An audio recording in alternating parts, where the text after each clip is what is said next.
history's favorite supervillain to some, surprise management guru to others. He started as a hungry teenager wearing a wooden yoke and ended up bossing around the greatest land empire on record. The image of Genghis Khan is usually all fire and skull pyramids.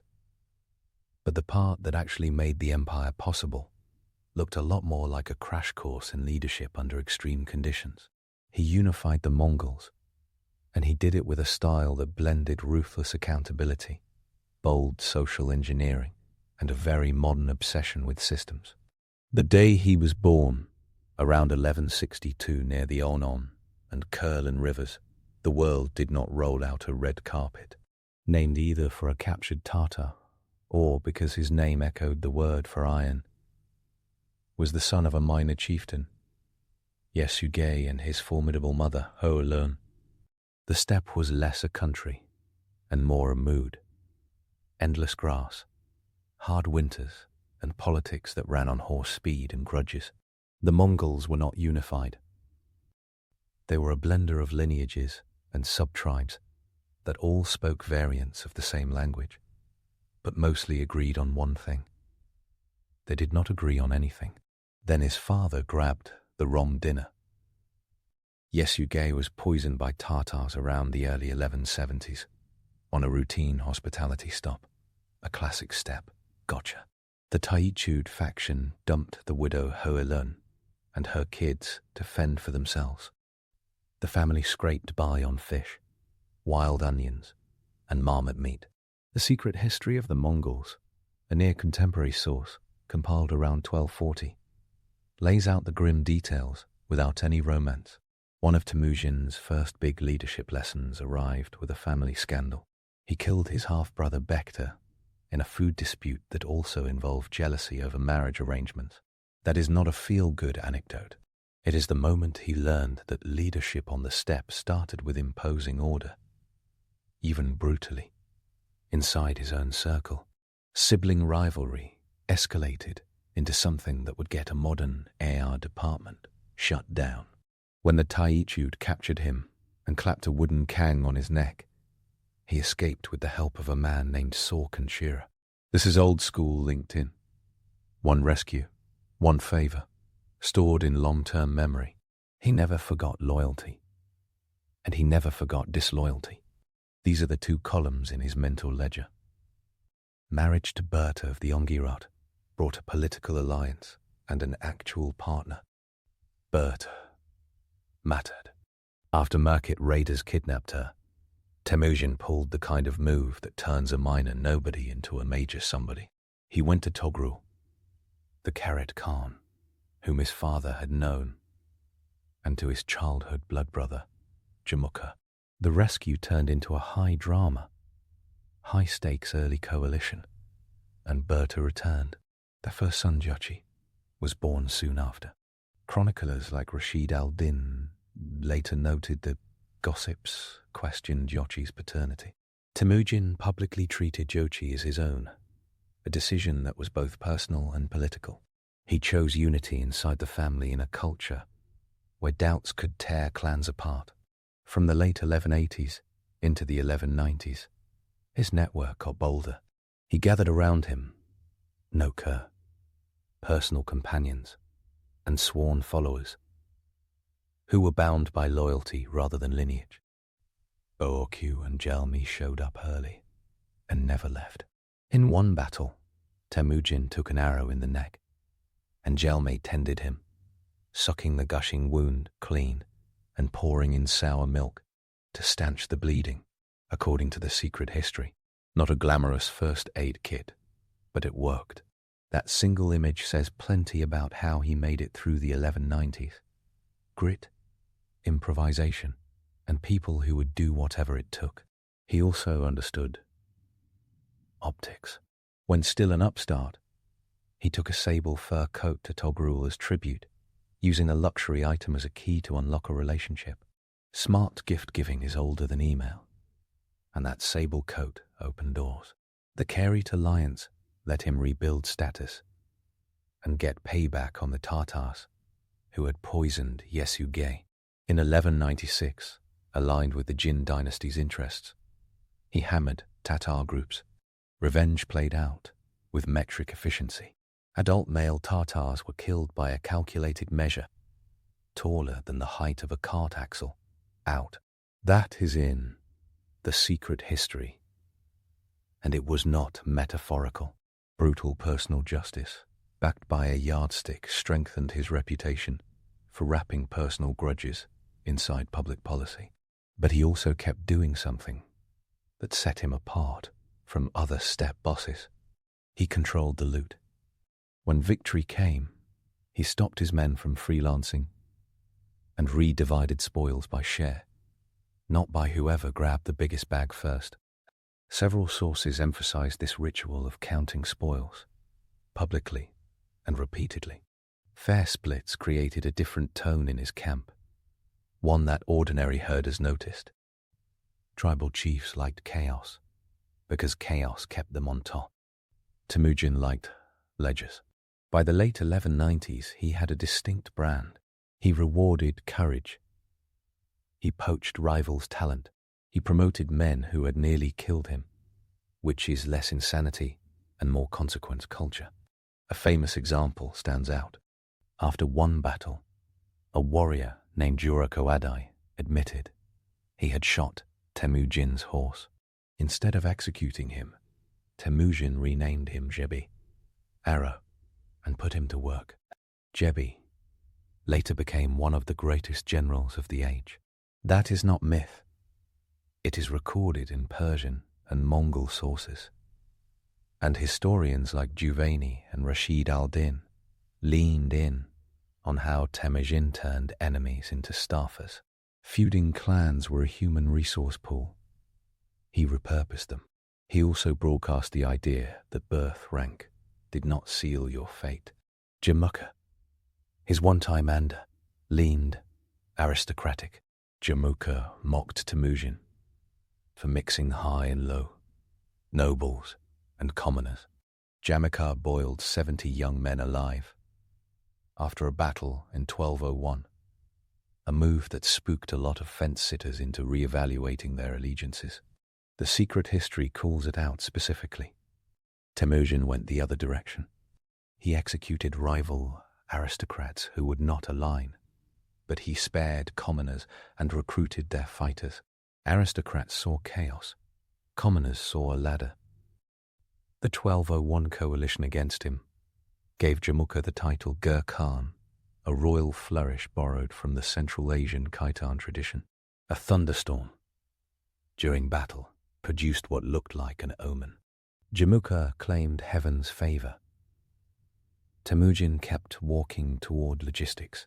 He lost and won in waves during those years, including a rough patch around 1203, when relations with Togrul, the Kharit king, who had once been his benefactor, turned toxic. Togrul's son, Sengam, tried to have him killed. Temujin fled through the night, nearly died, and rebuilt. That is one recurring theme in the chronicles. He refused to stay beaten. He reassembled scattered followers, watched the Kharit tear themselves apart, and by 1203-1204, he beat the Kharit decisively. Togrul died while fleeing. Some accounts say Naiman border guards killed him by accident. The Kharit felt inevitable. One year and extinct the next. The Naiman came next. They were a Western steppe power with a strong Christian influence among their elite. And their leader, Tayan Khan, had a princely vibe that looked good on paper. He also underestimated Temujin. At the 1204 battle, often called Chakimount, the Naiman collapsed. Kuchluk, Tayan's heir, ran for it and later reappeared as a nuisance in the Kara Kitai realm. Temujin absorbed the Naiman's people and specialists. He had a habit of recruiting literate administrators and artisans. He took a Uyghur scribe named Tata Tonga and made the Uyghur script the Mongol state's writing system. Introducing a script into a tent-based government was like installing an operating system. Orders went from oral tradition to something you could copy and audit. By the time a big Kurultai gathered on the Onon River, in 1206, the map of the steppe was essentially rewritten. The Tatars Kerit, Merkit, and Naiman were crushed or absorbed. Allies and rivals alike showed up to anoint Temujin, not as a temporary fix, but as the warlord who had ended a century of messy squabbles. He was raised on white felt and proclaimed Genghis Khan. The etymology of the title still causes arguments. Oceanic, wide-ranging, hard, no matter. The transformation was real. He now wore a job title that implied stewardship over all Mongols. Not one lineage, petty turf. Then he rolled out the systems. The part that turns a confederation into a thing that survives beyond one man is boring to some and electrifying to anyone interested in actual leadership. He reorganized the entire adult male population into units of tens, hundreds, thousands, and 10,000s. Arban, Jagan, Mingan, and Tumen. Tribal loyalties got shredded on purpose. He mixed men from different clans into the same units, so that when one person considered bolting, the others pulled him back. Rashid al-Din and Giovanni both described this decimal system, and modern military historians treat it as a masterclass in social engineering. He didn't just create units, he destroyed the old ones. Promotion was supposed to flow from merit and results. It did not eliminate favoritism completely. Nothing does. But it broke the stranglehold of hereditary chiefs. Bourku, Jelmi, Jebi, Subadai, and Mukali rose because they delivered. Mukali in particular, a man from modest origins, became one of his top commanders and later ran operations against the Jin dynasty with ruthless efficiency. This wasn't just inspirational poster meritocracy, it was enforceable. If a commander failed or showed disloyalty, he was reassigned or removed, even executed. He could be exceptionally loyal to the loyal and exceptionally precise in punishing the disloyal. He created a guard, the Keshig, that operated like a cross between a presidential secret service, a military academy, and a talent pipeline. Day guards, night guards, door guards, quiver carriers. Thousands of them, recruited from dependable families and rotated so no faction controlled access to the Khan. The exact numbers shifted, but the idea stayed consistent. Control access to the leader, reward the loyal with proximity, and use the guard as a school for future officials. Families of the guard received privileges, which created a micro-elite tied to the Khan's household, rather than to the old tribal patrons. He utilized the postal relay system, later called the Yam, to knit an empire out of empty space. Riders changed horses at stations every 25-40 kilometers, with standardized supplies set up at each relay. Scholars often attribute the fully developed Yam to Egedei, his son, but the seed was planted early. Even within the Mongol heartland, the logic was there. Speed beats gossip. Information moved faster than rumor. He did law, which in steppe politics was always more about custom than codes, and in his case became famous under the name Yasa. Now, a myth needs a haircut here. There is no surviving official text of the Yasa. What exists are later reconstructions, references in Persian and Chinese sources, and items in the secret history that look like rulings. So, not a constitution in the modern sense. Still, the policy planks feel clear. He outlawed the kidnapping and trafficking of women among the Mongols, a particularly bitter topic in his own life, because Berta's kidnapping had kicked off his early war career. He forbade stealing livestock inside the Mongol realm. He punished lying and bearing false witness. He set regulations for hunting and the seasonal round so that resources didn't get exhausted. He set rules for distributing booty so the commanders could not skim without consequences. He demanded discipline during campaigns, including rules about when to break camp, cross rivers, and loot. It was policy as culture. His justice system also had a face. Shigi Kutu, an adopted son, became a chief judge. Mongol judicial practice favored quick hearings, harsh penalties, and a weirdly modern sense of due process. In some cases, the idea wasn't gentle. It was consistent. Consistency mattered. In a world where feuds could burn for 3 generations, a third-party verdict had currency. This is where the leadership story intersects with the family drama that never stopped simmering. His sons were not clones. Yochi, Chagatai, Ogedei, and Tolui came with very different temperaments. Jochi, the eldest, often operated independently. Chagatai was prickly. Ogedei was sociable, a consensus guy. Tolui was the youngest and often stayed close to home. When Yoki and Chagatai clashed over succession, and the jockey paternity rumor bubbled up again, Genghis Khan chose Ogedei as heir. That decision, made around the mid-1220s, reads like a personnel choice, rather than a purely dynastic one. He picked the son who could keep a tent full of alpha males from killing each other. A modern org chart would call it risk management. Before 1206, he had learned to use charisma and terror like 2 hands on the same instrument. The story of the shaman Kokechu, better known as Tebtengeri, illustrates this. The shaman rode the wave of Genghis Khan's rising star and claimed a special pipeline to the sky. He tried to leverage spiritual authority into political clout. The Khan tolerated him until Tebtengeri threatened the internal balance. And then the brothers moved. Qazar, Temujin's brother, killed the shaman after a confrontation. This was not a crackdown on religion. It was a rejection of any rival sovereign. Gods were welcome. A theocrat was not. Women in this circle did not sit off stage. Holun dictated settlement patterns and rebuked feuding sons. Berta managed finances and legal decisions.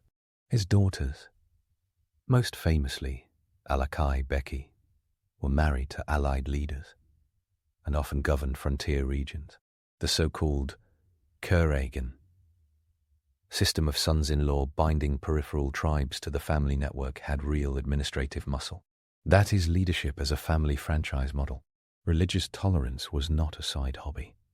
It was a state tool. He dealt with Buddhists, Nestorian Christians, Muslims, and Taoist sages. His meeting with the Taoist master, Chu Chu Chu, in 1222-1223, became famous. He invited Chu, listened to him explain why immortality potions were not a thing, and offered the sage a pass for his disciples. The record from Chu's disciple gives specific dates and route details. Genghis Khan valued anyone who could get people to behave without sending out even more patrols.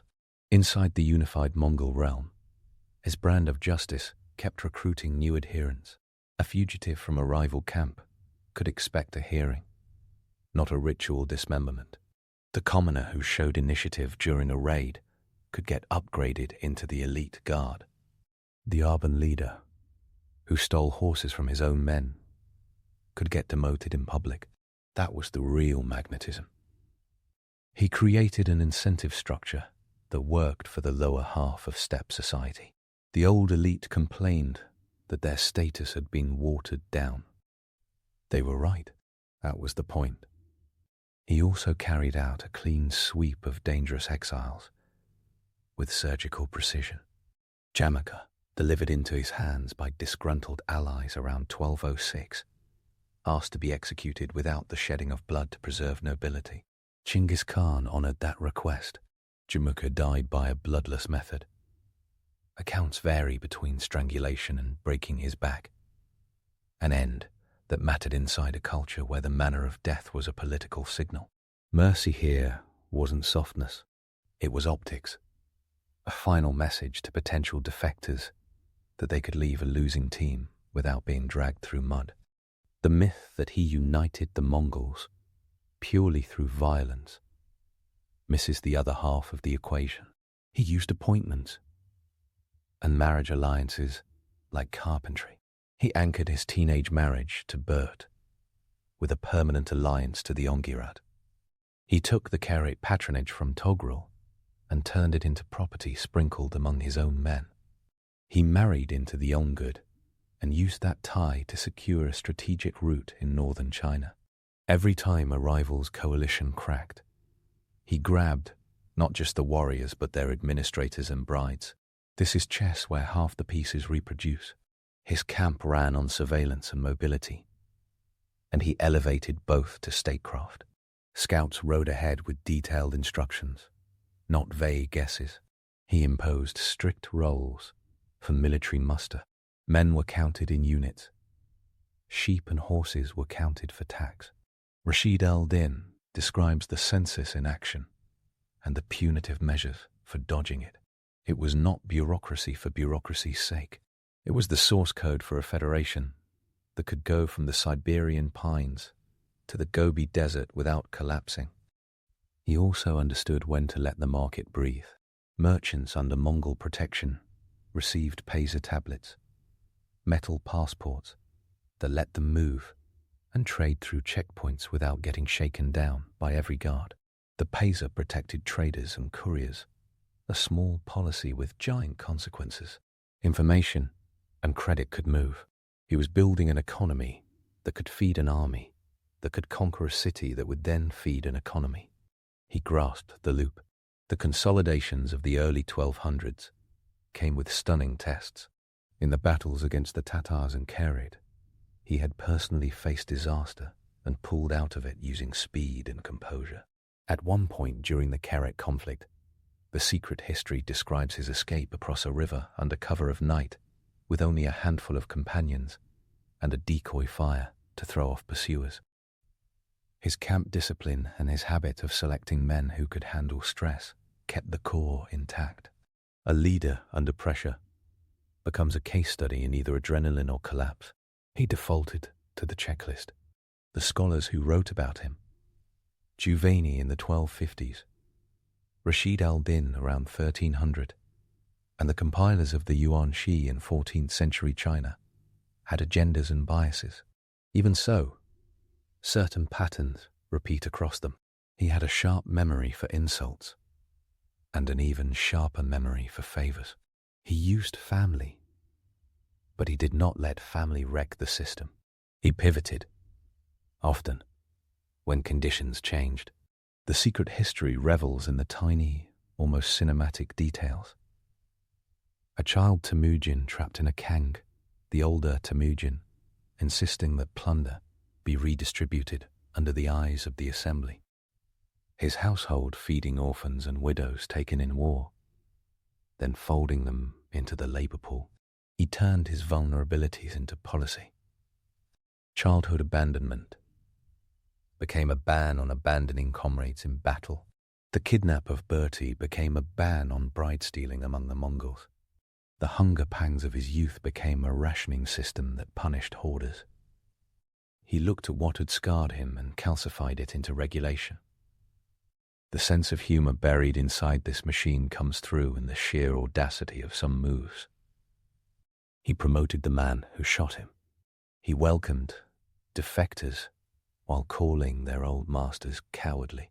He leaned into omens when they helped and ignored them when they didn't. He hosted shamans as entertainment until they crossed the line into government. He treated a sable coat like a strategic missile. His reputation for slaughter in cities like Nishapur and Merv later in life is not fiction, and the numbers in Persian chronicles are horrifying. Millions died in the broader Mongol conquests over decades, with historians still debating totals. But inside the Mongol core, the social contract felt like order after chaos. Tribes stopped raiding each other non-stop. Livestock theft, a staple of nomad life, became a risky hobby. The reliability of the state was new. It looked like authoritarian liberal, in step terms, harsh at the edges, predictable at the center. The 1206 Karltai formalized success. It also bound him to a set of nobles who had real expectations. He became the target of petitions and complaints. The Keshik's micro-elite needed payments. The tissues of the system needed constant nourishment. The turn to conquest beyond the steppe, against the Western Shah in 1209 and the Jin dynasty from 1211 onward, was not just lust for violence, it was a structural solution for a new polity that needed revenue and an endpoint for restless warriors. Juvayni makes this explicit. The empire needed pastures and taxes. Inside the united Mongol realm, his leadership looked like one long safety briefing, except the consequences for ignoring it were bone deep. He cracked down on unauthorized duels and feuds. He made his men carry spare bowstrings and repair kits.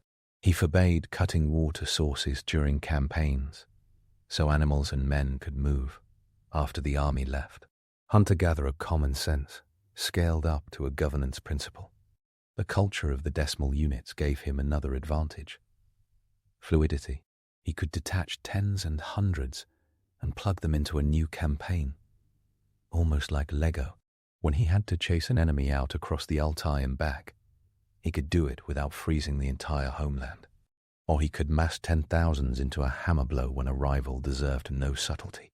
His charisma is hard to quantify, but people kept risking a lot to follow him. The Taichud man who freed him early on took a gamble that could have seen his own clan punish him. Women in his family tolerated things that would have cracked weaker households. Wars, concubines, mass migrations. Berta's steady presence kept the center warm. Holan's scolding of feuding sons kept them from fracturing the whole thing in its infancy. The empire's personal texture matters here. He did not unify a million abstract Mongols. He unified sets of families who ate dinner in felt tents and argued about horses. He did it by bending the structure so that the incentives lined up with his goals. He loved useful talent and stamped out performative aristocracy. Subadai, a tactician with a mind like a firebreak, came from the Uriankai tribe, not from the inner circle's glitter. Temujin spotted him early and let him grow. Subidai would later help Jabi pull off the long-range raid to the west that shattered a Russian-Cuman coalition on the Kalka River in 1223, a campaign that moved faster than most medieval states could send a memo. That sort of performance radiated back into the heartland as a recruiting poster for the system. Join and prove yourself, and the world opens. The steppe was full of men who could kill. He needed men who could hold. The Keshik did that inside the camp. The new units did that in the field. The postal routes did that across the country. The script did that across time. Religious tolerance reduced the number of reasons to revolt. Balanced appointments reduced the number of reasons to feud. The justice system reduced the number of reasons to panic. All that together reduced the number of reasons to go back to the old way. Every step also generated resistance. Some aristocrats defected, and then defected back, upset at losing their automatic privileges. He killed the recidivists and absorbed their people anyway. Some criticized the mixing of lineages inside the same unit, calling it a betrayal of the ancestors. He said, in effect, that ancestors did not feed you this winter. Some said the ban on bride stealing attacked manhood. He said, in effect, that strong men could pay bride price. And you start to wonder. He took the old signposts of status and moved them. His team building also cut across age.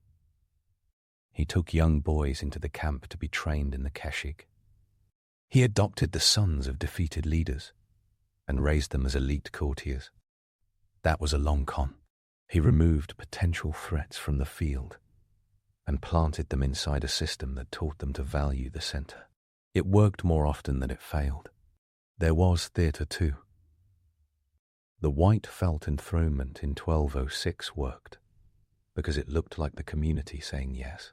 He never forgot that people believe what their eyes see. He staged victory feasts that included the names of the fallen in recitations and handed out titles that cleanly stacked with the decimal units. A man knew if he was a Mingan commander and a member of the Night Guard and a son-in-law to so-and-so with associated shares in booty. These were labels that stuck. The story of Genghis Khan often gets told as a story of endless outward conquest. It also works as a story of inward consolidation.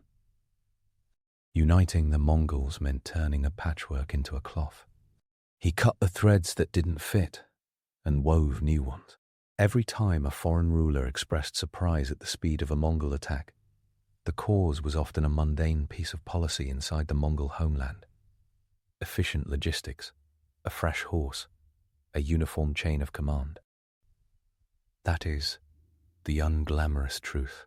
The glamorous part, the charge, the volley, the city falling, was powered by procedures that started in the 1190s. He balanced mercy and wrath with cold precision. He promised safety to those who submitted, and rarely broke that promise to ordinary people.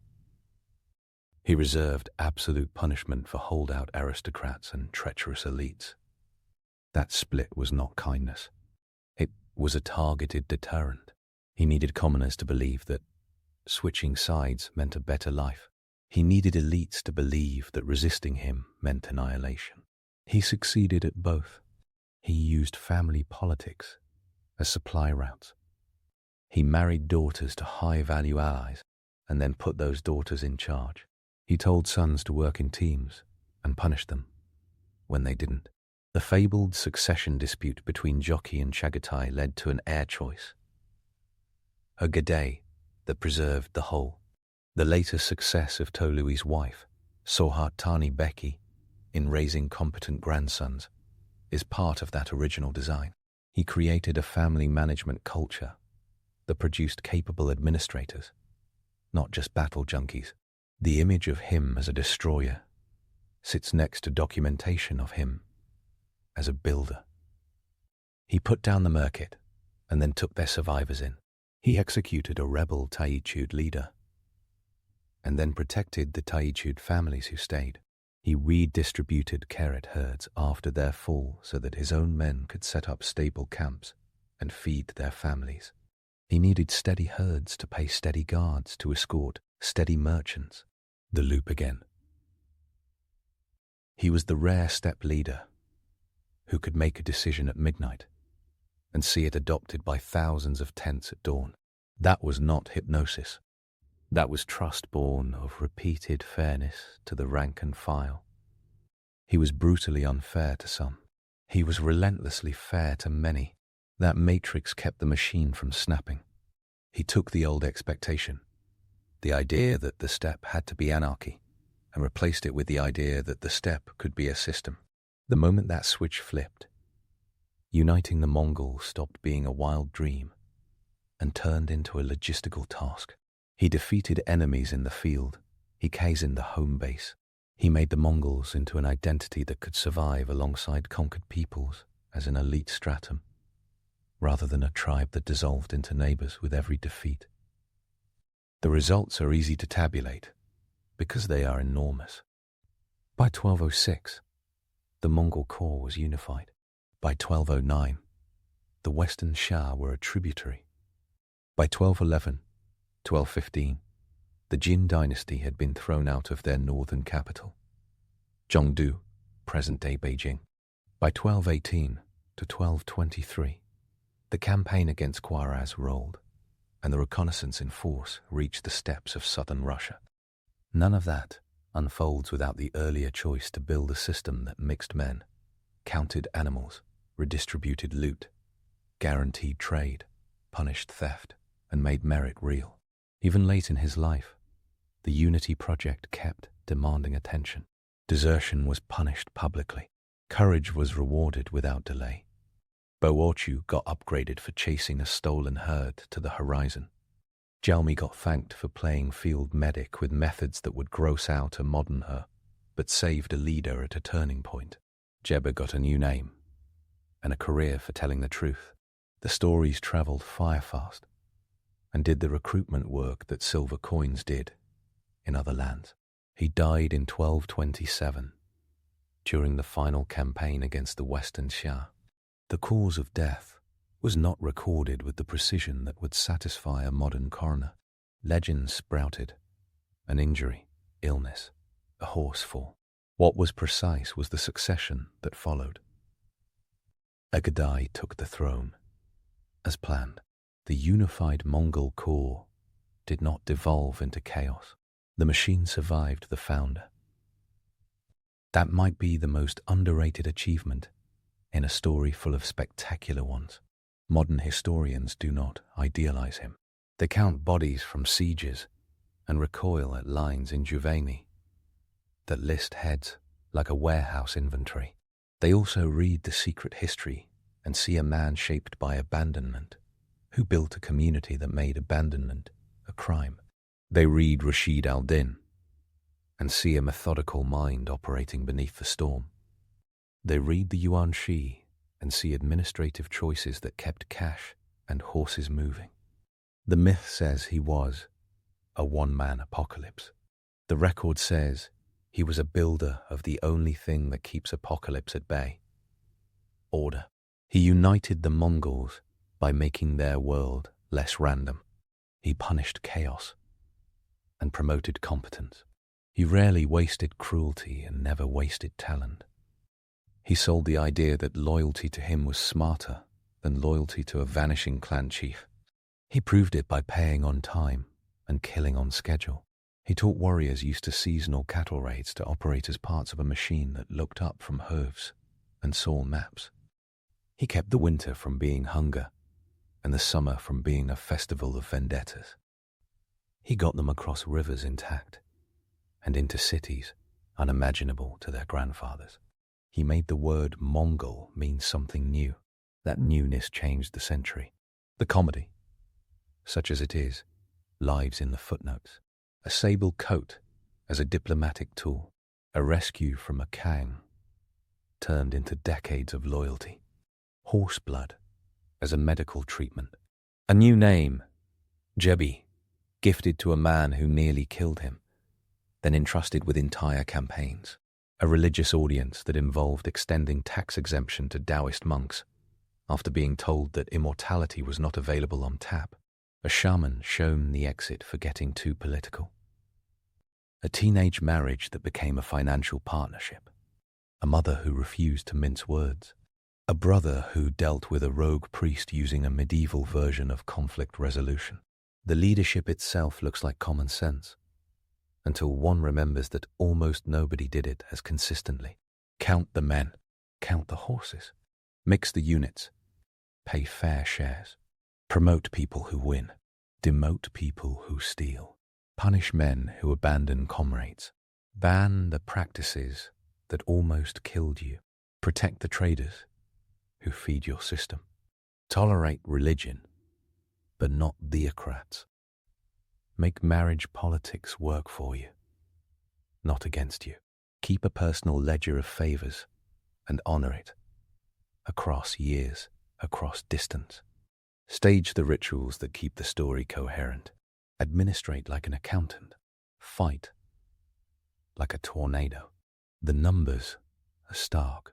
He turned a handful of allied families into a confederation of roughly several 100,000 people, with tens of thousands of fighting men, organized into tumens that could operate in different theaters. He ran campaigns that covered thousands of kilometers in months. He built a postal relay every few dozen kilometers along key routes. He multiplied the throughput of information by a factor that left sedentary neighbors guessing. He generated momentum that carried the empire beyond his life. These are numbers that do not do metaphors. They do work. A lot of great conquerors inherit solid states and take them for a ride. He built the state first. The unification of the Mongols was the real conquest. Everything after that looked inevitable because the machine already existed. The story tends to end with the giant map. It can just as easily end in a felt tent with a ledger in the lap and a list of promotions about to be read aloud, each name a man from a different clan, each one about to ride out under one flag. Most people picture the pyramids going up under the watchful eyes of whips and chains. The ancient paperwork says otherwise. The world's most famous monuments ran on rations, rosters, audits, and the oldest recorded labor strike. Ancient Egypt looks like a world of gods and gold, but under that gold leaf sat a wildly organized social machine, calibrated to the Nile flood, and the idea of cosmic justice called Mat.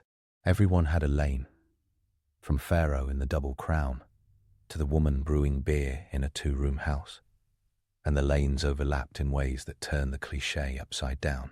Start at the top. Pharaoh was not a king playing dress-up in eyeliner.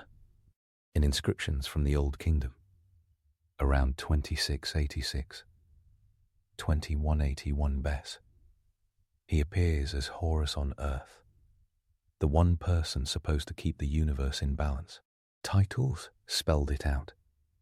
Nesabiti, he of the Sedge and Bee, ruler of Upper and Lower Egypt, responsible for rainfall, harvests, and making sure scribes got paid. The ideology was cosmic. The job description was managerial. The state measured time in cattle counts, essentially tax cycles, often every 2 years in the Old Kingdom. Big monuments doubled as propaganda and employment programs. There is poetry in the granite, but there are also spreadsheets in ink. Pharaoh never ran it alone. A vizier did the daily heavy lift. Old Kingdom texts called the installation of the vizier lay down customer service rules that would make any modern HR department blush with envy. The vizier must hear petitions, investigate land disputes, keep judges honest, and report daily to the palace. That office appears again and again, from Kagamni and Pohotep, both Old Kingdom sages remembered in later instruction texts, to the New Kingdom powerhouse Rekmire, whose tomb at Thebes shows him auditing workshops, receiving tribute, and getting ceremonial thanks from foreign princes, who probably hated every minute. Vizier equals Chief Operating Officer, Head of Courts, and Head of the Talent Pipeline. Below the top tier ran the engine that made Egypt hum. Scribes. Their kit was lean. Reed pens, ink cakes in black and red, a wooden palette, and a roll of papyrus. And their influence was obscene. Literacy likely hovered in the low single digits for most of Egyptian history. That makes scribes a rare species, part bureaucrat, part wizard. A Middle Kingdom school text, called the Satire of the Trades, hypes the benefits with shameless snobbery. Every other career gets roasted. Brickmakers are compared to donkeys, soldiers to human pincushions for arrows, potters to clay-smeared messes. The message lands like a 800-year-old LinkedIn ad. Pick up a pen, avoid back pain, collect status. Scribes wrote everything worth remembering. Tax rolls, land surveys, love poems, hymns, even snarky notes on broken pottery called ostraka. In the village of Deir el Medina, at least, the scribes tracked who was absent, fetching his mother-in-law, which is still recognizable as an excuse. Then there were the priests, who guarded cosmic order, stage-managed ritual, and ran some of the country's largest enterprises. Temples were not incidental. They were banks, granaries, and political networks with incense.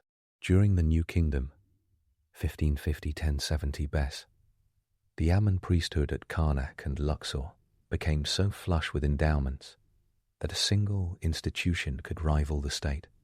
Papyrus Harrisai compiled right after Ramesses III died, around 1153 BAT, brags about temple holdings, with the subtlety of a victory parade. Tens of thousands of staff assigned to religious institutions and inventories of cattle that read like livestock fantasies. Modern scholars often cite more than 107,000 people attached to the temples, with Amunen's estate dominating the list. Those are not pious volunteers. That is a corporate workforce under a sacred logo. Priests sat near the top of the social pyramid, with the vizier and top generals, and sometimes they owned the pyramid scheme. By the late New Kingdom, the high priest of Amun was effectively king of southern Egypt, and by the 21st dynasty a high priest, Herihor, takes on royal regalia in his own murals. The system loved a power couple, crown and cult, each too big to ignore the other. Under those elites, the military carried weight, especially after Egypt went imperial around the 15th century BES. New Kingdom kings like Tutmose III, Amenhotep II, and Ramesses II lived for campaigns. Biographies carved in stone still flex about the day's kill count. Ho, son of Ibana, a soldier from El Kab, scored rewards of gold and slaves for bravery in battles from Avarice to Sharahoon around 1550 BES. Land grants to veterans created new middle layers of owners who didn't need priestly credentials or scribal training, although many turned into scribes later, because it paid better and broke fewer bones. The elite chariotry became a hereditary club, a flashy platform for ambitious families. The Medjay, Nubians first known as desert scouts, evolved into police units in Thebes, a reminder that the borders were porous and Egyptian included a lot of adopted cousins. But wait, those shining palaces and war glory bits can distract from the simple truth underneath. The base of Egypt's social system was overwhelmingly agricultural. Most people lived in mud brick houses near fields they did not own. Land belonged to the king, to temples, to office holders, or to estates. A land survey papyrus from the late New Kingdom, usually called the Wilbur Papyrus, lists who worked what plots and how much they owed in taxes. The Nile controlled the clock. Floodwaters arrived between roughly July and October. A generous silt delivery system primed by thousands of years of river tantrums. Farmers sowed as the water retreated, harvested from about March to May, and spent the rest of the year maintaining canals, repairing dikes, serving in corvée labor, or dragging statues at festivals for the glory of a bureaucrat who had never forked an irrigation ditch in his life. The shaduf, an irrigation counterweighted pole, shows up widely by the New Kingdom, making watering fields feel slightly less like a full-time workout. Subsistence meant bread and beer, both made from emmer wheat and barley, thick enough to function as food and fluid. Vegetables, onions, leeks, garlic, were everywhere. Fish drained from the receding flood choked baskets. Meat came mostly at festivals, or as a perk of employment. Look at trash pits, at workmen's villages and elite sites. The bones of cattle and geese cluster near the money. The structure was stable, but not frozen. Social mobility existed, often through the bureaucracy. Weni the Elder under Pepi I, around 2330 to 2283 Bah, climbed from minor official to trusted general with a CV carved on his tomb wall. Harkuf, a governor of Elephantine, assembled Nubian caravans and got a fanboy letter from Pepi II about a pygmy for the royal dance floor. A note that modern readers remember because it feels personal, and also because, yes, a king once sent a memo demanding that a human being be carefully transported, like a collectible statue. Amenhotep, son of Hapu, rose from scribe to honored courtier under Amenhotep III in the 14th century B, and later got deified as a healing god.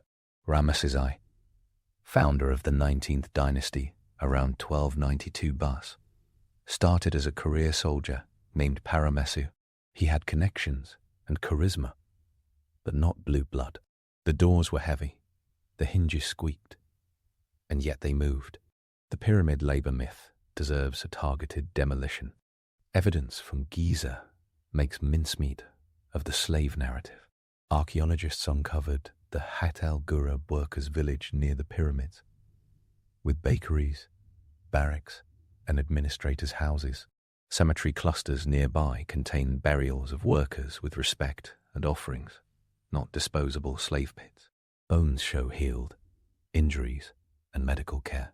The Wadi al-Jaf papyri, logbooks from the reign of Khufu, around 2600 BES, follow an official named Mera, coordinating limestone transport from Tura to Giza.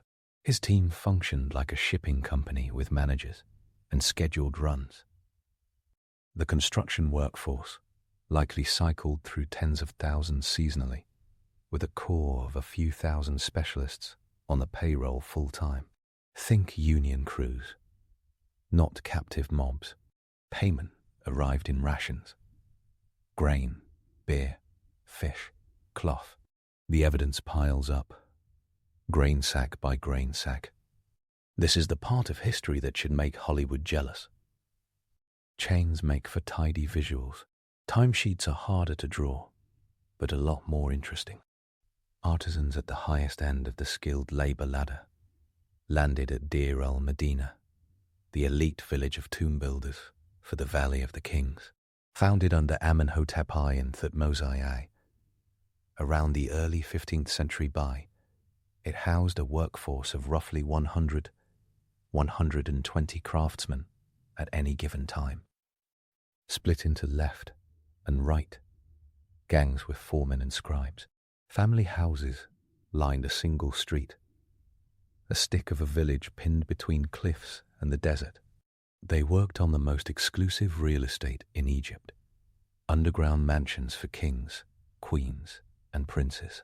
Their lives come down partly in the sharpest detail, because their trash survived the sand. Ostraca record absences for colds, hangovers, mourning, and divine festivals. Wages paid out in grain, measured in sacks known as ka, big containers on the order of roughly 75-80 litres, along with oil, fish, and sometimes extra goodies like meat at holidays. Skilled men could expect about 5 ka of grain a month in the New Kingdom, enough to feed a household with some to barter. Better than most rural workers, but never quite cushy. Their houses show painted floors and family shrines, and they scribbled songs and satirical drawings on their breaks. One workman boasted of his high-quality bread. Another filed a complaint that his neighbor borrowed a copper tool and forgot to return it for weeks. That kind of petty fight is civilization at its finest. Then came a bad month that made labor history. Year 29 of Ramesses III. Around 1152 BAS, the rations failed to arrive on time. The Deir el-Medina crew walked off the job and staged a sit-in at temples on the West Bank. This event shows up in the so-called Turin Strike Papyrus and related Ostraca. They complained of hunger, stated precisely how many days their deliveries had been delayed, and refused to go back until payments were made. Officials scrambled. Temporary payments came from temple stores. It happened again and again. The late New Kingdom creaked under corruption and budget holes, and the people who painted royal tombs were the ones with enough leverage to push back. The first recorded labor strike is not a modern story. It is ancient Egyptian paperwork in action. Most Egyptians never saw a royal tomb. They saw a local temple and maybe a courthouse. Local justice ran through councils called the Kenbet. The bench, usually a group of elders and officials who heard cases on theft, assault, property lines, and marital disputes. Scribes did the transcripts, a pile of documents from the 12th century BC, known as the tomb robbery papyri. Abbot, Amherst, Mayer, and more lifts the curtain on the court system going full sea. Investigators visited tombs, measured breaks in the plaster, hauled in suspects, and recorded confessions that read like cautionary tales. Punishments varied: fines, beatings, forced labor in quarries, nose or ear amputations for repeat offenders. A few crimes like high treason brought execution. Pharaoh Horemheb, at the end of the 18th dynasty, around 1323-1295 Betch, issued a set of reforms to stop corruption, cracking down on officials who stole from farmers on tax day. He targeted bribery and misuse of transport corvées. That reads like a late Bronze Age anti-corruption sweep, complete with the recognition that petty graft could blow up the social contract. The bedrock of law and everything else was Ma. The word means truth, order, balance, and justice, all at once, a kind of cosmic algorithm built into the world. Pharaoh wore Maat as a tiny goddess on his regalia. He offered it to the gods in ritual, a famous spell in the Book of the Dead. Number 125 positions the deceased in front of judges reciting a negative confession that lists what one did not do: did not steal grain, did not cheat in the weights, did not tamper with the scales. The obsession with weights and measures says everything about a society that paid wages in sacks. Maat meant cosmic order, and it also meant not faking the scale. Temples enforced that order while building mini-empires. The economic machine is astonishing.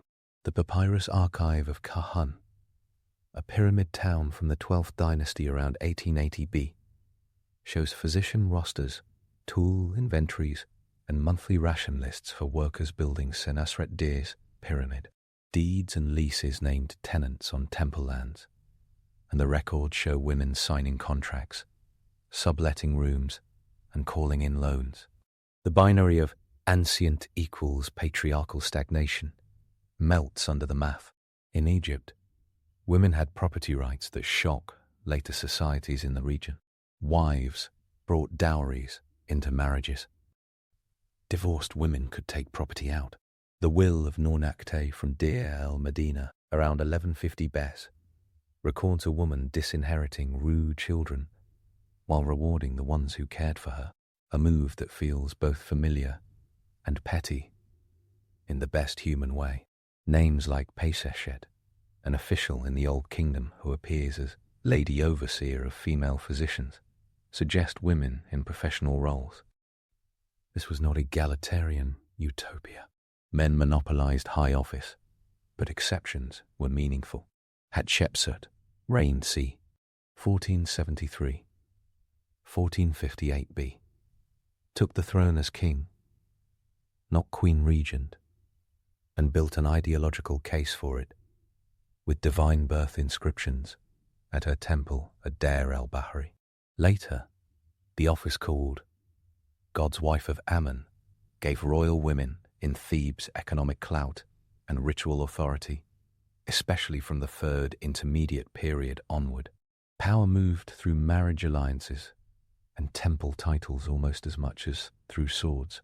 Education flowed through House of Life, institutions attached to temples, something like archives and training schools. Apprentices learned by copying out classics. Moral instruction texts like the maxims of Pat Hotep, royal propaganda, hymns, contracts. Ostraka from Deir el-Medina preserve misspellings that would make any teacher wince. Punishments for lazy students show up in text where the master claims a scribe's hands stay soft while everyone else breaks their backs, which was again a marketing campaign with a cane. Literacy remained low, but the scribal aura radiated widely. Even artisans signed their work occasionally. A painter would sneak a name into the corner of a tomb wall, the way a graffiti artist tags a tunnel. Clothing and style telegraphed status. Most people wore linen because wool felt ritually unclean for temples and hot beyond reason in a Cairo summer long before air conditioning existed.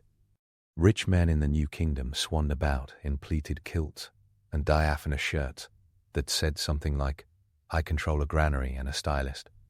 Women wore sheath dresses in art, but real-life clothing was more flexible.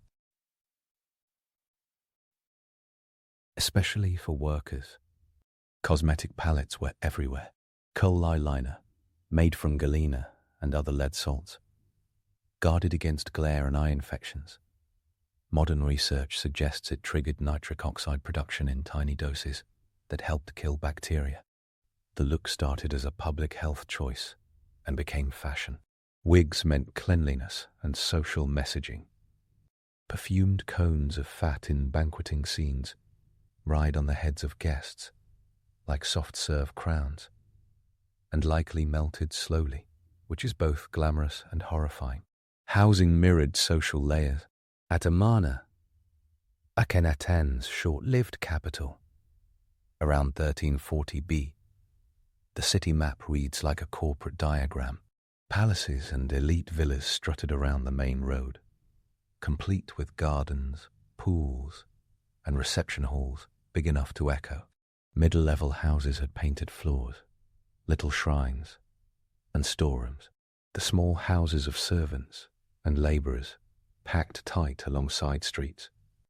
Archaeologist Barry Kemp spent decades analysing Amarna's neighbourhoods, finding diet differences built into the architecture itself. Elite trash heaps hold cattle bones. Workers ate more fish and game. Room sizes tell the same story 100 times. One family in a house with 5 rooms and a rooftop versus a courtyard with 20 rooms and a staff who kept it operating. Hierarchy was architecture. Foreigners buffered the edges and slipped into the core.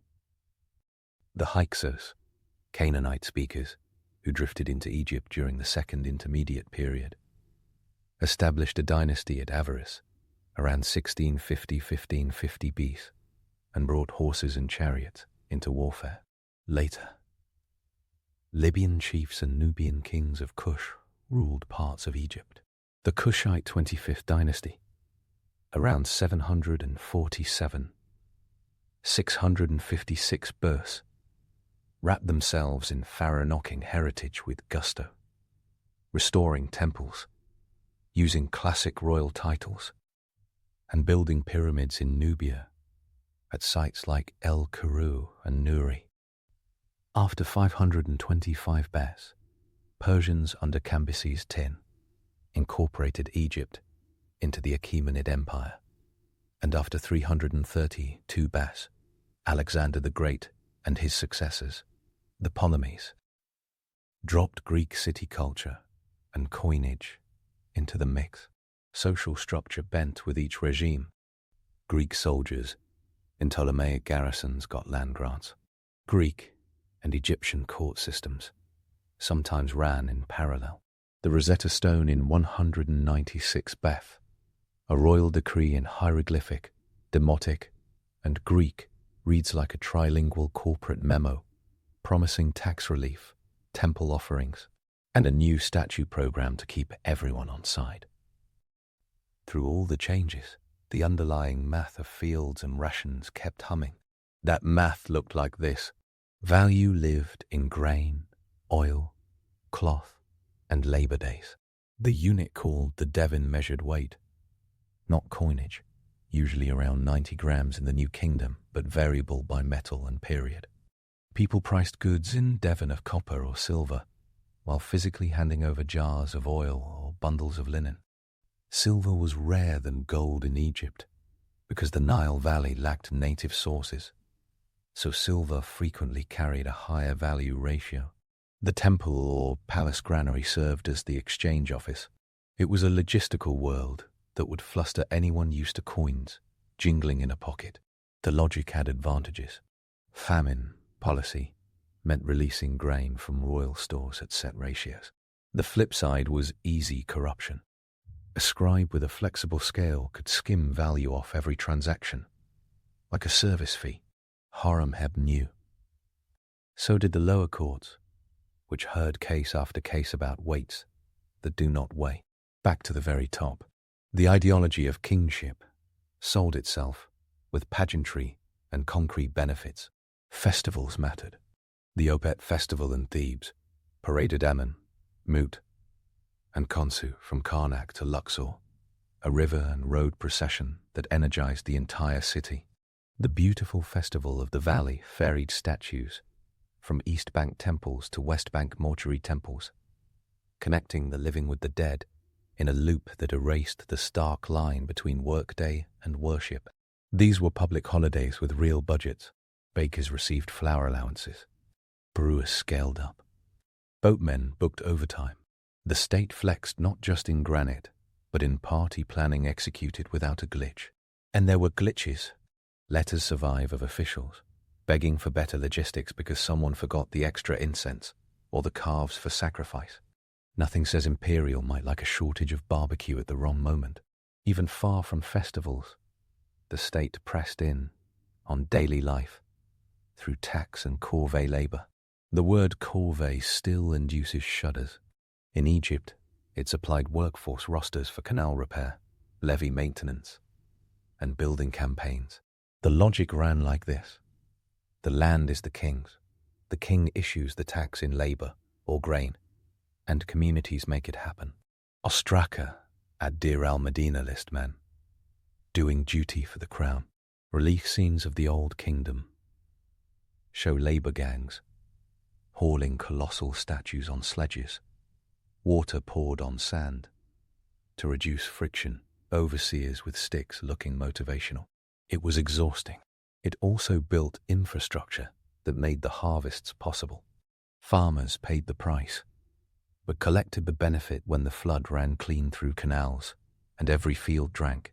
The health realities were unsentimental. Average life expectancy at birth sat in the 30s because infant mortality was brutal. Adults who cleared childhood could live into their 50s or beyond. Skeletons from Deir al-Medina show arthritis in shoulders and spines from relentless lifting. Teeth were often ground down by grit in bread from stone ground flour. Healers worked with beer and honey as antibiotics, splints for broken bones, and spellbooks for the rest. Embalming technicians perfected a skill no one wants to see up close. Their workshops were laboratories of practical chemistry with natron salts, resins imported from the Levant, and linen so fine some pieces still look like muslin today. Death was the ultimate social performance. Wealth bought a coffin painted inside and out with spells, a stele with a selection of the Book of the Dead, and a tomb carved into rock. Poverty meant a shallow pit with a simple wrap, but not necessarily neglect. Even modest households kept ancestor busts and left flowers. The line between elite and non-elite shows up most clearly in stone, but emotion survives in every tier. The artisan class stretched beyond the tomb painters. Potters, weavers, metal workers, leather tanners, boat builders, and carpenters filled towns with noise and work. The earliest glass production shows up in the 18th dynasty. Akhenaten promoted royal glassworks at Hammana and Malkata, producing colored inlays and small vessels. Goldsmiths in Thebes and Memphis turned Nubian gold into miniature universes. Mining expeditions carved their stories into the desert. Inscriptions at Serabit El Kadim in Sinai record turquoise hunts under kings from the Middle Kingdom through the New Kingdom. Wadi Hammamat graffiti stack up expedition dates and crew lists alongside prayers for a safe return. Nobody did LinkedIn like a stone cutter with a spare afternoon on a quarry face. Foreign captives became part of the workforce after campaigns, especially in the New Kingdom.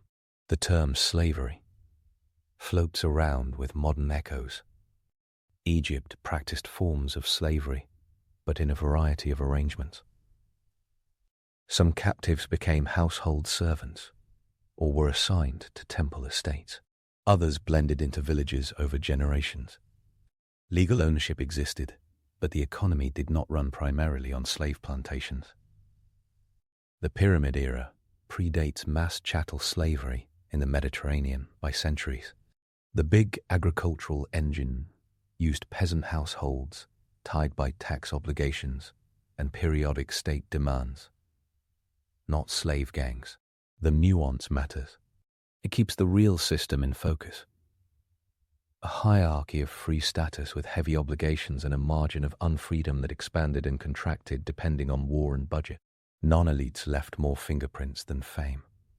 Laundry workers show up in ration lists. Dancers and musicians appear in tomb scenes with names carefully engraved. Sailors sign their names on boat models, placed in tombs to carry the deceased on imagined voyages. Beer brewers churned out jars with a thick froth under a clay seal pressed with a stamp. Bakers turned dough into hundreds of shapes: cones, rings, loaves, that later doubled as offerings to the gods and the dead. The kitchen was a workshop as central to the social order as the scribe's office. Food was both wage and offering. Bread loaves lined up in tomb reliefs are basically ledger entries disguised as reverence. Domestic life settled into a few common patterns. A basic house might have a front room with a low wall to block street dust, a central living space, a small kitchen with a bread oven, a storeroom, and a staircase going up to a roof where people slept on hot nights. Family shrines with a niche for a god figurine or ancestor bust stood near the heart of the house. Women ran these spaces and the household economy. Men worked fields or went to the job. Women brewed and baked, spun and wove, cut deals over bread and oil. Children played senate, chased dogs, and learned by helping. The educational theory was immersion plus yelling. Social status coded in how one approached the gods. High officials had access to inner temple courts. Ordinary people met the divine in processions, at the temple gate, or through oracular consultations, where a god's statue stopped or nodded to signal a verdict. Even elite religion kept doors that opened outward. Ancient Egyptians loved a group trip to the gods with drums and beer. The moment they drew a god out of the sanctuary on a bark shrine and carried it down the street, the hierarchy lit up and wobbled a little. People shouted petitions. The gods returned to their enclosures. The system absorbed the noise. Egypt did ideology with unusual honesty regarding labor. Tomb autobiographies are shameless resumes, crafted to make the owner look competent and loyal. I fed the hungry in years of famine. Carved on Old Kingdom mastabas is a status line and a moral claim. In the Middle Kingdom, literature starts arguing with itself. The tale of the eloquent peasant depicts a poor man delivering speeches on justice so beautiful that they get recorded and sent to the king. Harper's songs carved in tombs suggest carpe diem in the face of death, a mild pushback against funerary pomp. The culture liked to admire the system and poke it gently at the same time. Change swept through periodically and reset some pieces on the board. The Old Kingdom's centralized elite broke apart in the first intermediate period around 2181-2055 BC, and local governors called nomarchs loomed larger. The Middle Kingdom reined them in and reimagined the state. The New Kingdom turned outward, built an empire, and later sagged under its own weight. The third intermediate period, 1070 to 64 BC, was a web of regional powers and family politics. The late period saw a scramble between native, dynasts, and foreigners. Through it all, the social structure held onto a template, a divine king meant to be the pivot, a bureaucracy to translate harvest into revenue, temples to embody sacred economy, and a mass of cultivators doing the daily work. The truth beats the myths because it feels so human. A farmer stares at the Nile judges the smell of the silt at dawn, and decides the sowing day.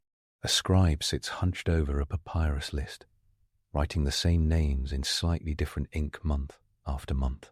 A priest carries a god statue and tries not to drop it because everyone is watching.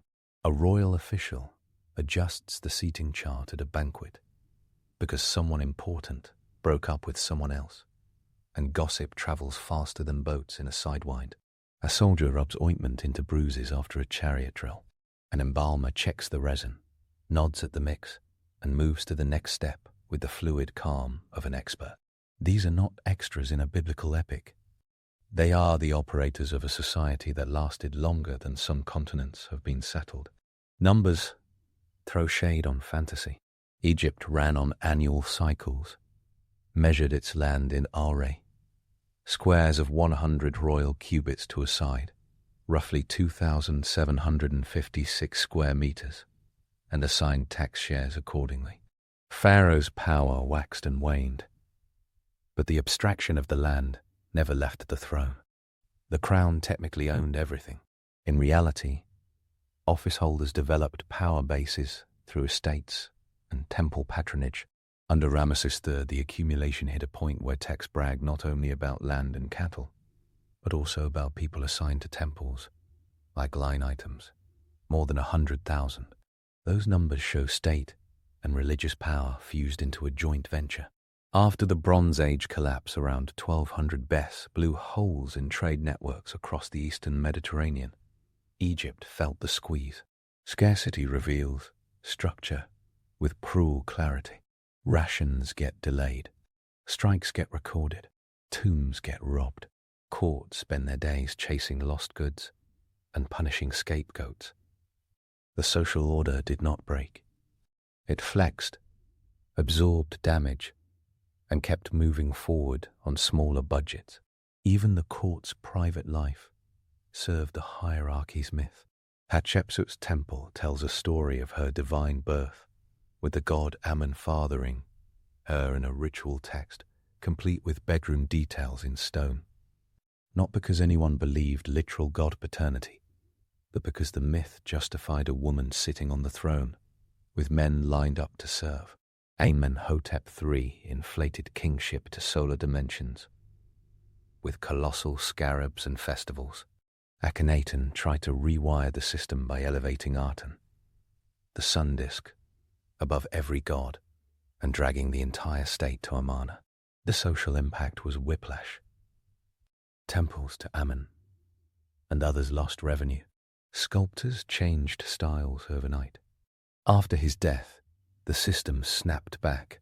Tutankhamun's famous restoration stela mentions reopening temples and restoring priestly income.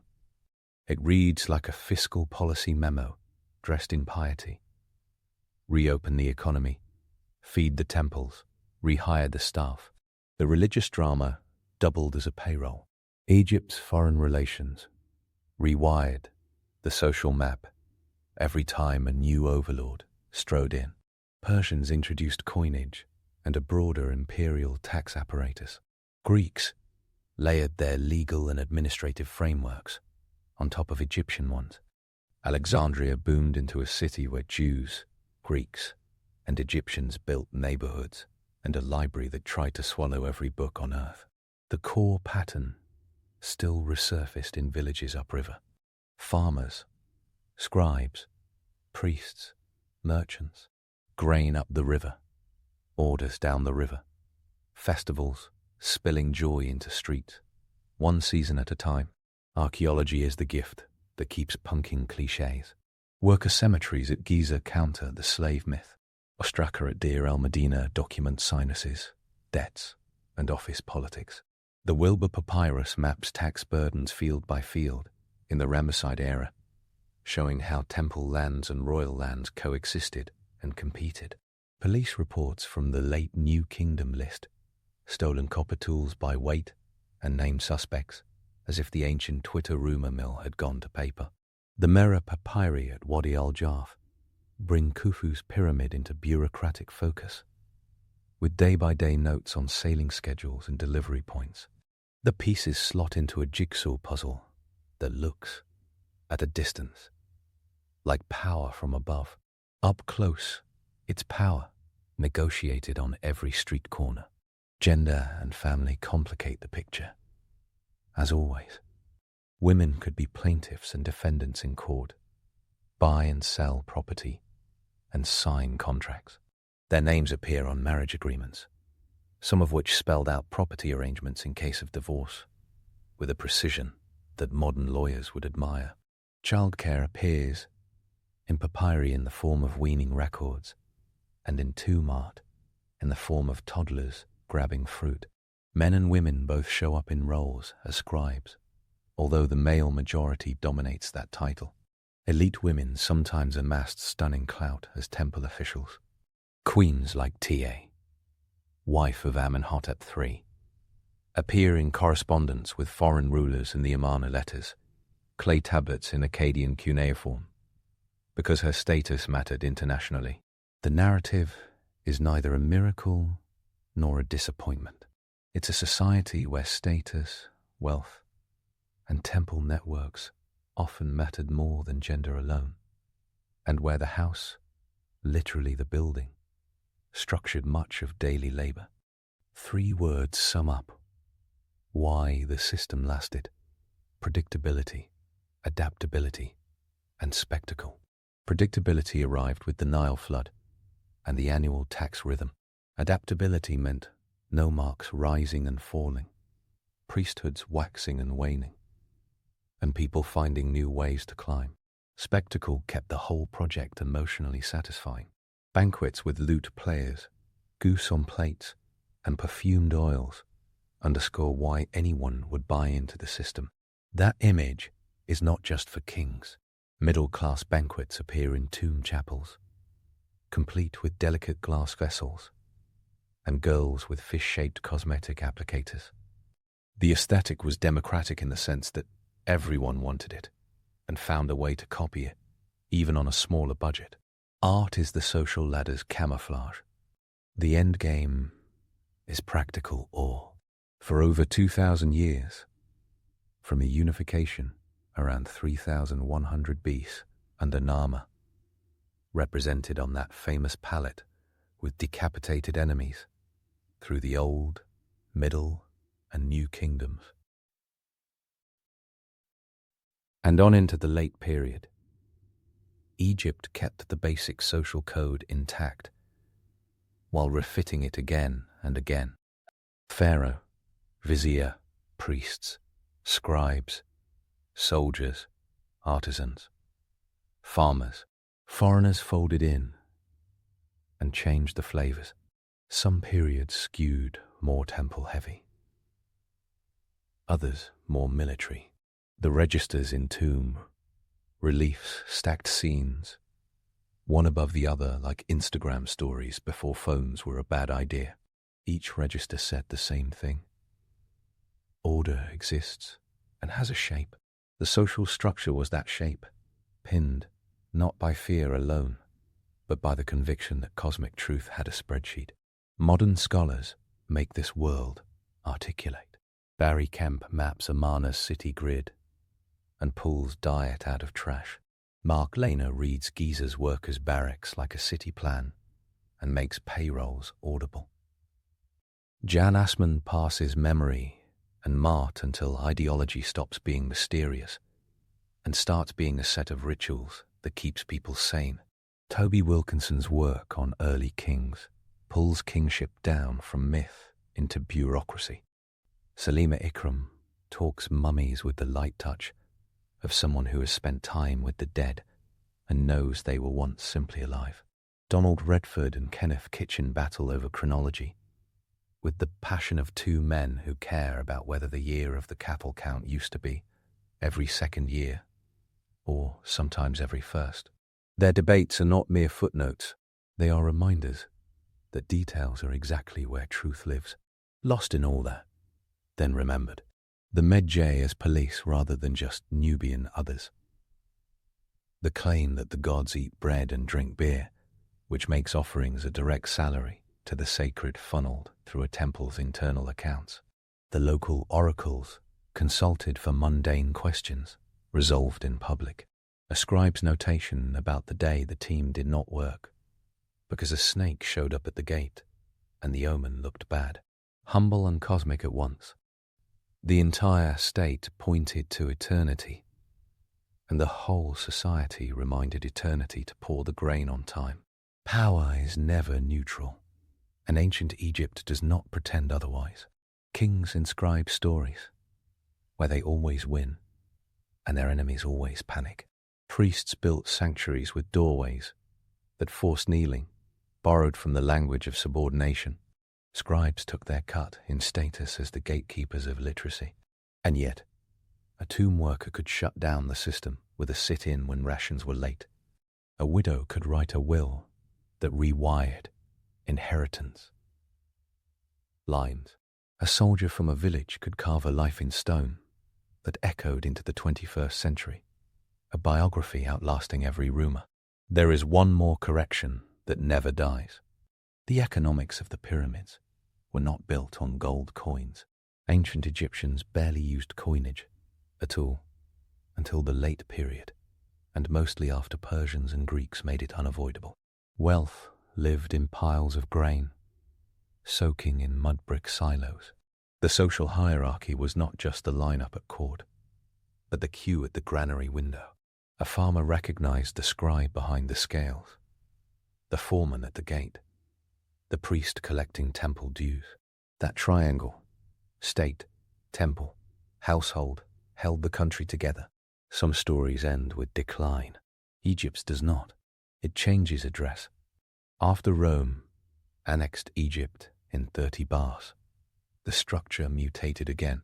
The temple economy kept humming in many places. Priestly families kept their roles. Greek names crowded into records alongside Egyptian ones. The urban focus shifted to new hubs, like Alexandria, even as old towns kept their rhythms. The concept of mart does not leave inscriptions. It just gets new words. A Roman prefect complains about grain shipments. An Egyptian farmer complains about taxes. The sounds match across centuries. The social structure that ancient Egypt perfected did not shatter.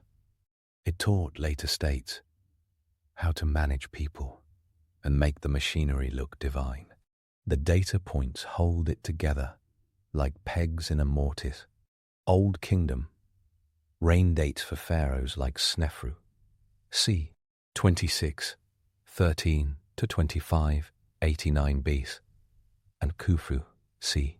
2589, 2566. B align with the Wadi al-Jarf, papyri shipping logs. Middle Kingdom, papyri from Kahan and the instructions of Amenemhat ring out with bureaucratic concern. New Kingdom, Deir el-Medina, Ostraka, papyrus Harris-I, and the tomb robbery, papyri nail the routine and the chaos. Third Intermediate and Late Period, Libyan, Kushite, and Site inscriptions keep the picture granular, while the Rosetta Stone pins a Ptolemaic decree to a precise day in 196 BC. Each piece makes the puzzle less mysterious and more impressive. Anyone who wants only romance misses the good stuff. The social structure of ancient Egypt is a mirror with the makeup wiped off. It shows the bosses and the workers, the priests and the thieves, the laws and the loopholes. The shine is real, so is the grit. Pharaoh is a god on a good day and a nervous manager on a bad one. The vizier is a jack of all ministries. The priest is a fundraiser with incense backing. The scribe is a gatekeeper in love with his own handwriting. The soldier is a climber. The artisan is an artist who sometimes stops for a beer. The farmer stares at the river and measures hope in centimeters, because the height of the flood decides everything. That is the hierarchy. That is the life. And the miracle is not magic. The miracle is that it worked for centuries on end. One roster, one ration, one festival at a time. You're not a slave in chains. You're on the payroll of the most ambitious construction project on Earth. and your time card is a clay jar filled with beer. You wake up in a mud brick gallery at the edge of the Giza Plateau, in a place modern archaeologists call Haitel Gurab, the lost city of the pyramid builders. It's about 2550 B, give or take a decade, and Khufu's pyramid is climbing toward the sky in white limestone steps. On the other side of the ridge, the Nile glints like a silver ribbon. The annual flood has made the lowlands a green smear of fields. You are here because the state called in its labor duty the corvée, and because the kingdom's logistics machine has evolved into something frighteningly efficient. This is the old kingdom, the age of pyramids, and the government feeds you, houses you, heals you, organizes you, and expects measurable output. The gallery you sleep in is long and narrow, a barracks. Straw mats line the floor. The air smells like yeast and wet clay, with a hint of smoke from last night's hearths. Archaeologists have found dozens of these gallery-style buildings, rows and rows, because this isn't a pop-up camp. It's a planned village with a main street, bakeries, breweries, a cattle processing area, water facilities, and administrative offices. The sizes and layouts aren't guesswork. Excavation teams, led by Mark Lehner and Ancient Egypt Research Associates, mapped them, traced walls, counted ovens, sampled middens full of fish bones and pottery sherds. You live in what is effectively a government boom town, the company town, to end all company towns, and your company makes geometry visible from space. The shift starts before sunrise. The desert hasn't heated up yet, and the plateau is quiet, except for footsteps and the soft scratch of reed pens, as scribes take attendance. Egyptian administration is famously obsessive about counting things: grain, cattle, man days. So yes, someone is tracking your unit. In fact, your unit has a crew name, like a sports team. Graffiti found inside the pyramid. Real. Ancient spray paint shows how people labeled themselves. The gang, friends of Khufu. The gang, the white crown of Khufu. These aren't poetic inventions. They're on the blocks in the upper chambers of the Great Pyramid, caught forever under stone, placed around 4,500 years ago. Team spirit isn't a modern invention. Workers then understood morale. Breakfast is bread and beer, not modern IPA. This is thick, tangy, calorie-dense beer brewed for labor. Think liquid bread. Archaeology backs up the scale. Industrial breweries on site. Vats big enough to keep thousands hydrated, yeast residue baked into pottery. Daily intake sits around liters, not sips. It hits like a sports drink with carbs, minerals, and low alcohol. A safer bet than raw river water. Add bread, loaves by the tens of thousands, flour ground on 2 stones, the upper kern rubbing the lower by hand. Grit from the grind ends up in the flour, and that gritty bread files your teeth down like sandpaper over a lifetime. You don't know the word silicosis, but you know dust. Your teeth will show it to archaeologists later. Flattened molars, abscesses, infections healed and unhealed. Then the climb. That slanted mountain of limestone is not a single ramp to the moon. It's a choreography of ramps, sledges, levers, and human coordination. Ramps appear and vanish as needed because construction is phased, layered, modular. Decorative casing stones of white turretive limestone come from quarries east of the river, roughly 12-15 kilometers away. The diaries of a man named Mera, written on papyrus and found at Wadi al-Jarf on the Red Sea, record the actual runs, day by day, moving stone by boat along the Nile and canals to the horizon of Khufu, the ancient name for the Great Pyramid. That document is not legend. It's ink written around year 27 of Khufu's reign. In your world, This is breaking news that will later be labeled the earliest surviving daybook of a construction foreman. It's exactly how a state makes a mountain. On the water, by the schedule, logged by a scribe. You don't pull bare stone across sand like a cartoon caveman. You drag sledges, wood runners under a block, and the sand in front of the sledge isn't dry.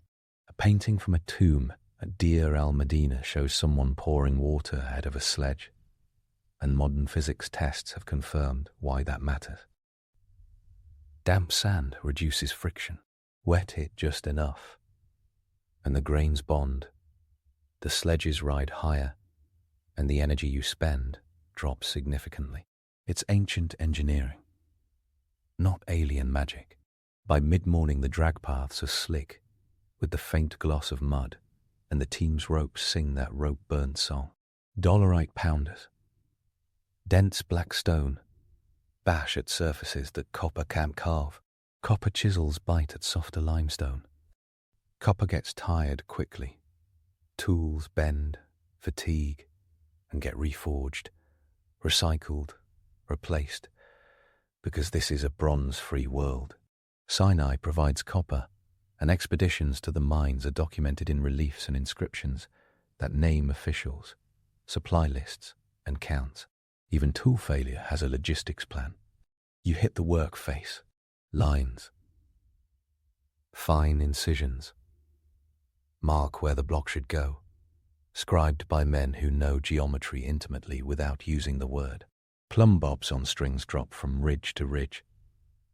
The cardinal directions snap across the site, like thread across a loom. The Great Pyramid's sides square to true north within a sliver of a degree, roughly 0.05 degrees. That's better than many modern buildings built without GPS. How to find true north without a compass. The star method. Astronomers and engineers in priestly robes watch circumpolar stars.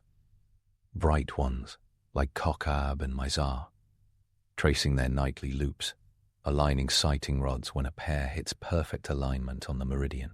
This is repeatable and quantifiable, which is exactly how you get a building with sides around 230.4 meters long that barely flinch off cardinal precision. Noise rises. Stone hammering on stone, copper clinking on limestone, wood creaking, voices in rhythmic unison, without scripted chants, because coordination itself becomes the sound. The dust is constant. Quarries nearby reveal the scars of extraction. Wedge marks, basins where stone was freed. Ancient staircases cut into bedrock still line parts of the plateau. You work in gangs. Each has a foreman who answers to a higher official who reports to a chief of works. The chain of command is not theory. Titles appear in inscriptions. The file system, rotating labor groups, keeps thousands flowing on and off the site like a heartbeat. You don't clock in 365 days a year. You run in shifts, likely tied to seasons and the flood. When the Nile rises, boats carry stone and grain more easily. When fields drown, farmers become builders. Corvée labor spreads the burden across the kingdom. It's an economy of rhythm. Your pay is in rations. Bread and beer now. Grain later. Deir al-Medina shows it clearly. Centuries after your time. Wages measured in grain, beans, oil. For Giza in the Old Kingdom, the artifacts speak. Bakery complexes with rows of circular ovens. Breweries with vats. Cattle bones by the cartload in dumps. Zooarchaeology, the science that stares at your trash, reads volumes. The bones skip the old and scrawny and aim for prime meat, exactly the opposite of a slave diet. This camp got beef, not daily steakhouse levels for everyone, but animals are slaughtered consistently. Some estimates for feeding a workforce in the low tens of thousands run into thousands of pounds of meat a day, with cattle and sheep/goats moving from the Delta and Fayum Basin to Giza. The bones show butchery patterns and skeletal ages that scream organized provisioning. This isn't a starvation camp. It's a national project with calories. And yet survival isn't just a full belly. It's protection, shelter, and medicine. Your feet know the plateau intimately. Sandals, woven from palm fiber or leather, wear out quickly, and archaeologists find the remnants by the dozens. The sun punishes. Eyes strain. Coal, black pigment, smudged around eyes doesn't exist just for style. It cuts glare and, because it's loaded with lead salts in tiny amounts, might even reduce bacterial growth. Linen kilts and simple tunics wick sweat. Workers sleep in barracks, but higher-ups have houses, complete with plastered floors and actual courtyards. Social hierarchy weaves right through the camp. Survival is not a single line. It's a pyramid of its own. Apex of managers, middle of skilled craftsmen, broad base of heavy labor. Mobility, real, if limited. Skilled artisans and scribes climb. Your hands need to learn to pull, but your sons can learn to write. And writing is power in this world. Midday hits like a hammer. Shade becomes currency. You ride the day in bursts. Pull, pause, set, measure. The carefully placed fill stone and rubble inside the pyramid's core go faster. Then the outer layers get the fussy attention. Setting angle stones precisely turns muscle into artistry. Mortar used on the Great Pyramid is gypsum-based, that chalky paste that sets hard in dry air. You feel the roughness of the core and the slickness of casing. Those white casing stones, blinding in the sun when polished, fit clean enough to impress modern engineers who love micrometers. This is not a slapdash pile. It's a manufactured mountain. At some point you pass a scribe. He's unmissable. Shaved head, reed pen, wooden pallet. He checks attendance, rations, deliveries, block counts. The world you're building demands math, and the state tracks it. Think spreadsheets, but on papyrus and sherds of broken pots. A stracker filled with quick notes. A missing man is noted. His ration gets adjusted. The system notices in its slow, bureaucratic way. Injury is constant. You see bruised shoulders, split skin, broken toes, crushed fingers. And here's the twist. You also see healing. Human remains from workers' cemeteries near Giza show fractures that knit together, amputations that healed, infections that were lived through. That means care, not modern hospitals, but treatment. Honey is applied to wounds as an antibacterial dressing.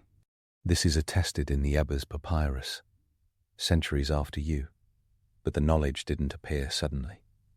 It grew from trial and error.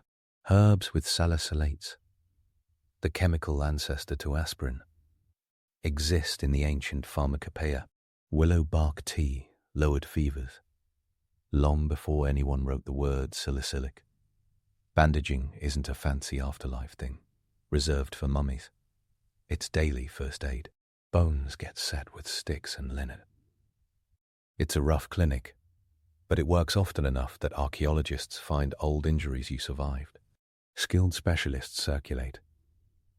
Stonecutters with muscle memory for the tap-tap of a chisel that tells them how a block will split.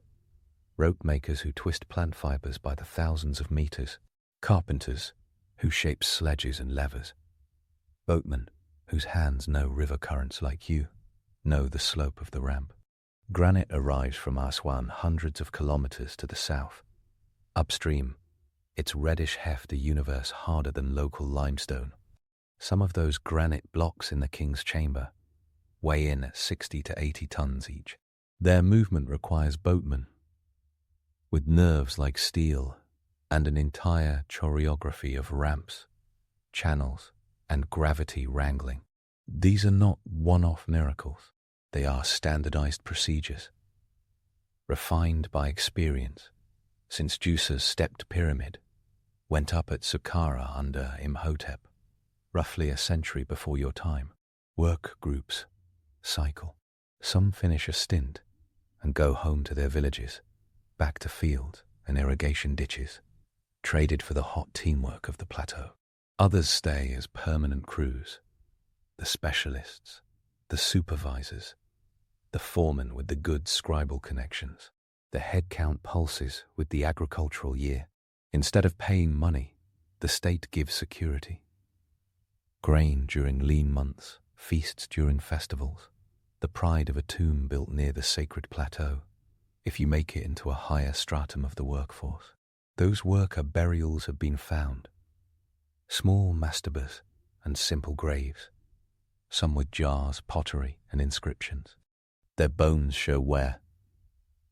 Compressed vertebrae, arthritic knees, every sign of a life spent lifting and walking and hauling. They also show respect. Someone grieved. Someone paid for a tomb. Someone performed rituals.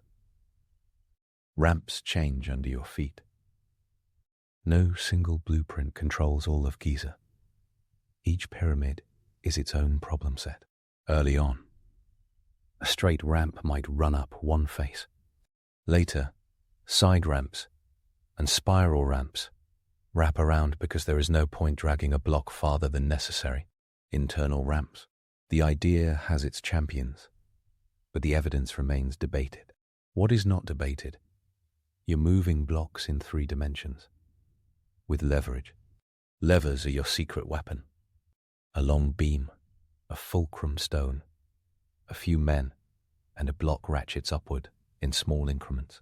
Archaeologists have found lever sockets carved into quarry faces. Physics doesn't care about the century. It only cares about leverage. The numbers hovering over you are insane, and somehow practical. Roughly 2.3 million blocks for the Great Pyramid. Average block weight, around 2.5 metric tons. Original height, about 146.6 meters. Base length about 230.4 meters per side.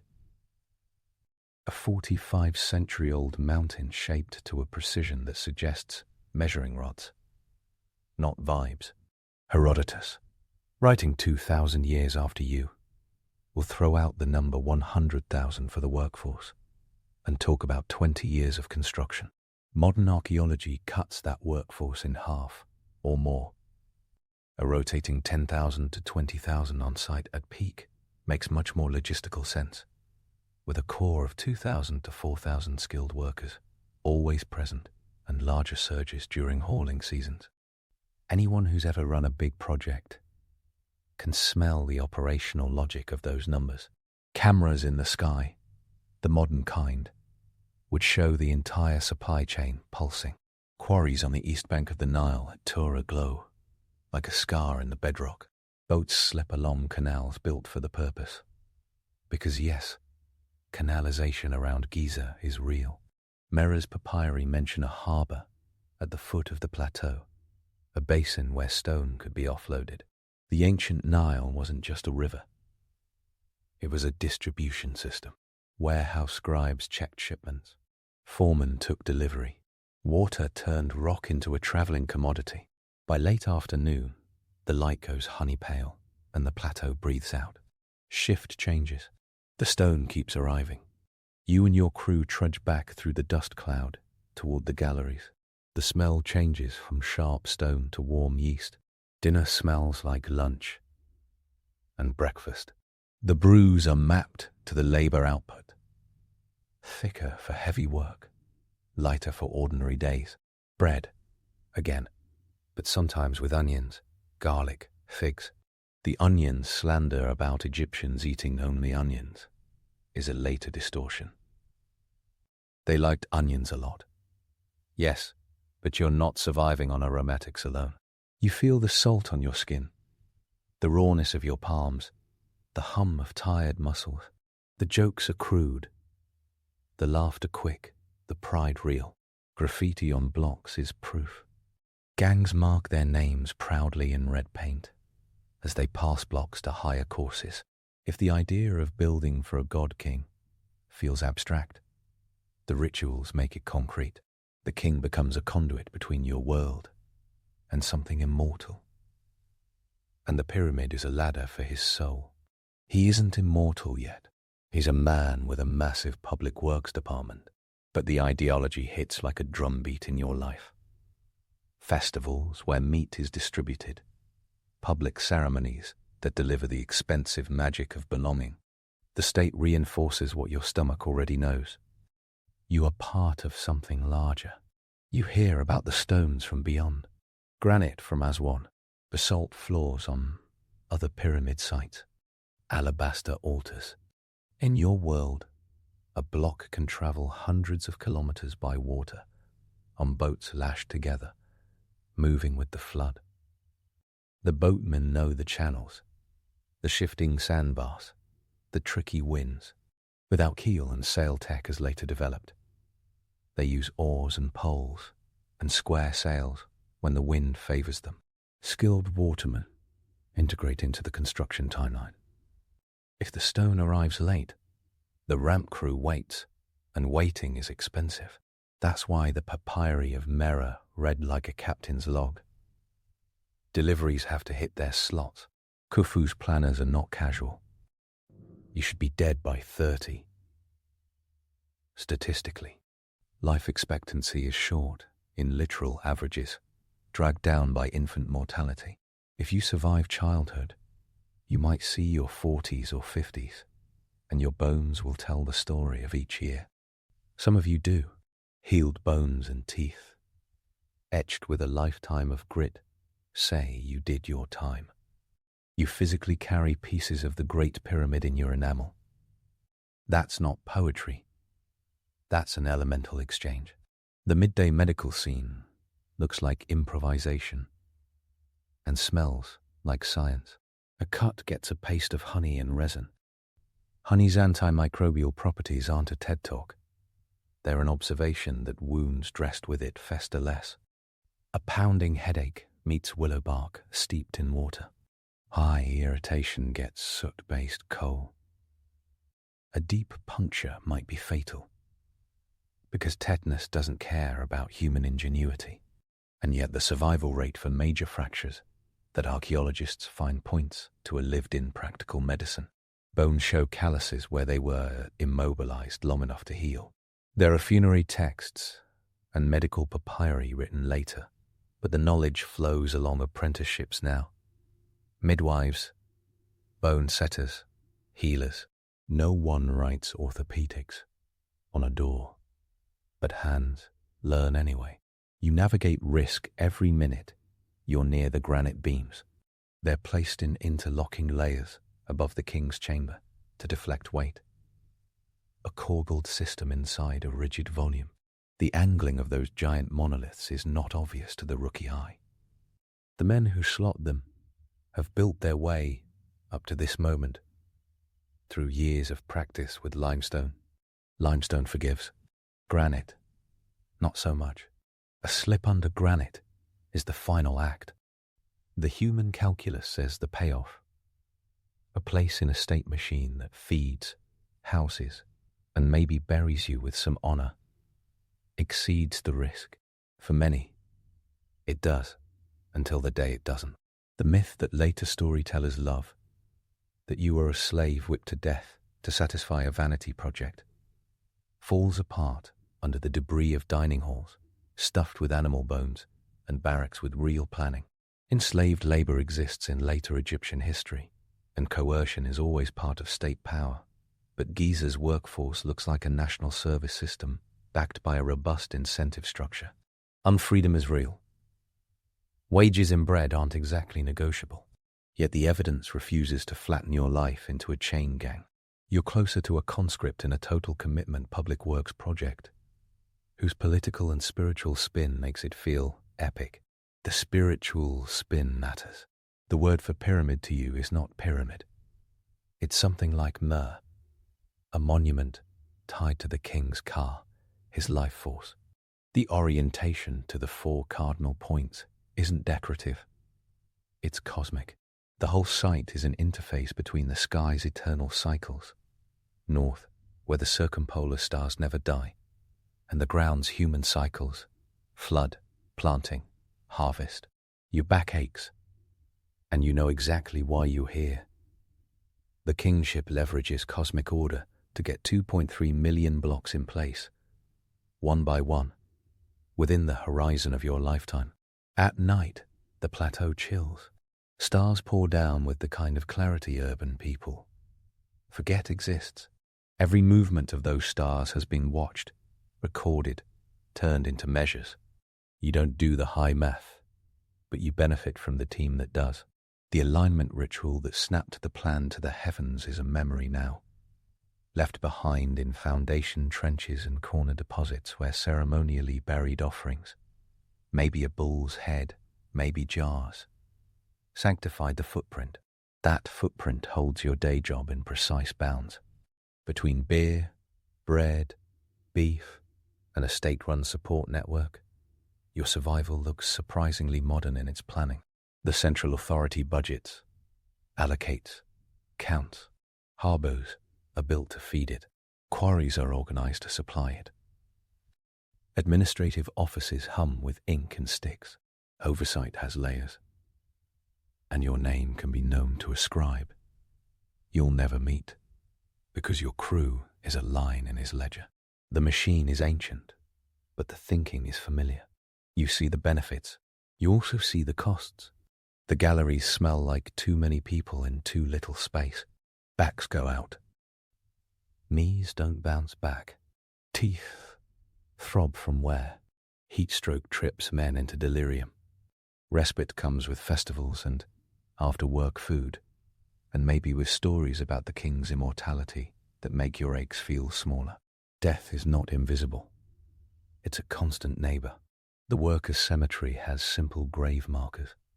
Some include names and titles. Your own tomb, if you get one near the plateau, might be a mud brick box with a jar and a bowl for offerings. The location itself is the prestige. A grave in the shadow of the pharaoh's resurrection scene. The project you're part of is a civilizational flex, but it isn't chaos. It's a pipeline. Stone extracted, stone shipped, stone hauled, stone set. Repeat until an artificial mountain stands where desert sand used to be. That pipeline stays flexible because the managers aren't fools. They adapt. When stone runs slow, they change tasks. When the plateau grows steep and the work risk sharpens, they pivot methods. With every course, the logistics sharpen too.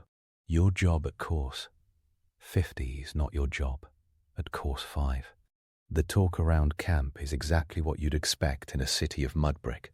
Gossip about who got promoted to oversee a file, who messed up a count and got their ration docked, which foreman somehow always gets the good granite. The state's ideology wraps this in cosmic purpose. But your gossip world is refreshingly mundane. The gossip world includes the scribes, those elegant devils with clean hands and better housing. Literacy is a gate that separates. Some of you dream of handing a son to the temple school, because if a reed pen replaces a rope in a family, a back avoids 40 years of pulverized cartilage. Skin color and ethnic mix in your camp reflects an empire's edges.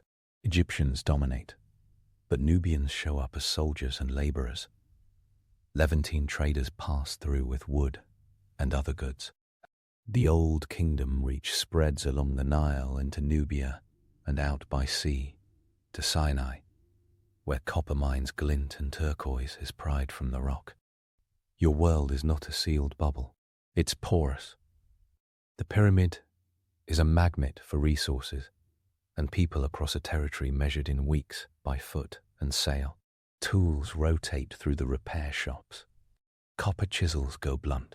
They return to a furnace as red-hot tongues lick the metal back into shape. Wood sledges crack. They're mended or replaced. Ropes fray. They're twisted anew. Dolerite hammers chip and then chip again. They finally break in half and keep serving until they become rubble. Waste is not wasted. Everything that can be repurposed is. The giant piles of pottery sherds that modern archaeologists climb through are your disposable coffee cups. Beer jars, bread molds, water jars, cracked, shattered, repurposed as fill. The scale is mind-boggling.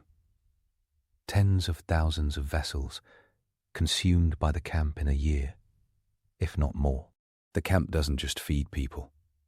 It consumes clay. When the flood season ends, the shipping windows close, and the stone pipeline tightens, you switch tasks: cleaning maintenance, tool production, quarry prep. The plateau never sleeps because idle time is a resource. The administration saves for precisely never. Your off time is managed. Your on time is measured. Your life arcs within the project's timeline. Project management didn't need software to exist. It needed scribes who knew how to count, and a state that knew how to store grain. The casing stones on the lower courses gleam. Ancient masons pulled their surfaces flat. Then the final polish turned white limestone into sky-reflecting mirrors. At noon, the reflection would blast the horizon. Later, they will be robbed to turn into other buildings. Medieval Cairo and beyond are built with a lot of repurposed pyramid skin. But right now, the lower faces are a bright flag, visible from miles. You look at them with a low, grim pride. Those aren't miracles. Those are your shoulders. Scandals exist. A ration shipment goes missing. A foreman skims off the top. A scribe's nephew lands a cushy job. Humans didn't suddenly invent nepotism in the modern era. Clay seals, broken door locks, lost jars. They tell little stories to modern archaeologists. The project survives because the system can absorb petty theft and still deliver billions of kilogram meters of work. You memorize routes up and across the structure. The angles change. The footing changes. The risk changes. The trick is smooth handoffs between crews, between phases. It's almost musical. Too slow, and the ramp clogs. Too fast, and someone gets crushed. The manager class tries to keep you in a flow state, because flow builds mountains without killing the human engine. You meet men who carved the boat pits, deep trenches south of the Great Pyramid, where real boats were buried to serve the king in the afterlife. Those pits are architectural projects themselves. The boats, some dismantled, some preserved whole, are planks pegged and lashed, the product of incredibly sophisticated carpentry that avoids metal nails. Rope and wedged joints do the job. The famous Khufu ship, 43 meters long, will be reassembled in a museum thousands of years from now and showcase how your world solved big problems elegantly. With minimal hardware, you work next to that elegance every day, whether you notice it or not. Sometimes you work in the quarry west of the plateau, not on the pyramid. Quarries are where you learn to read stone. Ripples in the rock tell you how to strike. You learn the difference between a stone that will pop out cleanly and one that wants to split into garbage. You learn to think in the block sizes the project demands, mapping the pyramid's voids and solids back into that wall of bedrock. You're carving a building backward from its geology. The king's designers carved passages inside the mass, the descending passage, the ascending passage, the grand gallery, a sloping corridor with corbelled walls that looks like a ribbed whale belly.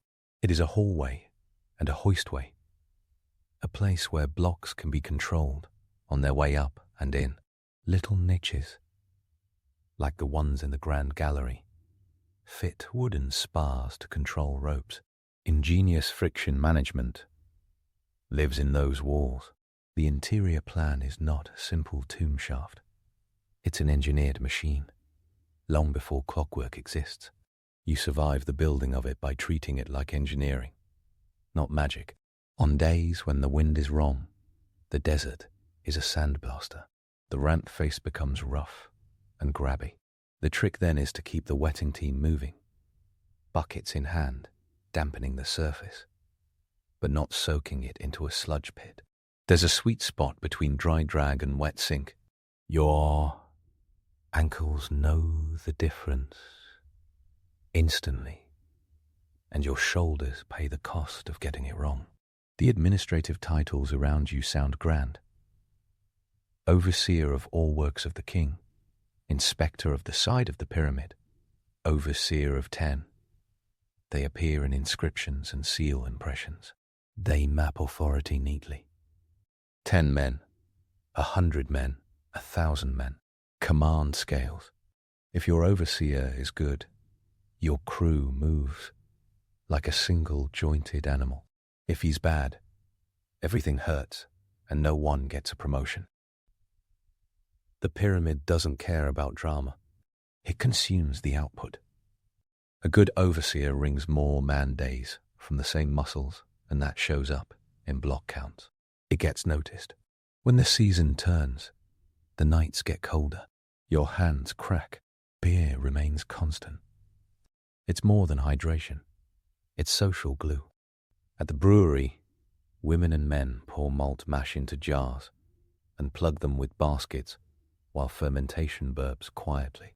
The jars blossom with a residue that traps years in their walls. Chemical analysis thousands of years later will pick up plant signatures, residues, and confirm. Yes, this is beer, and yes, it's everywhere.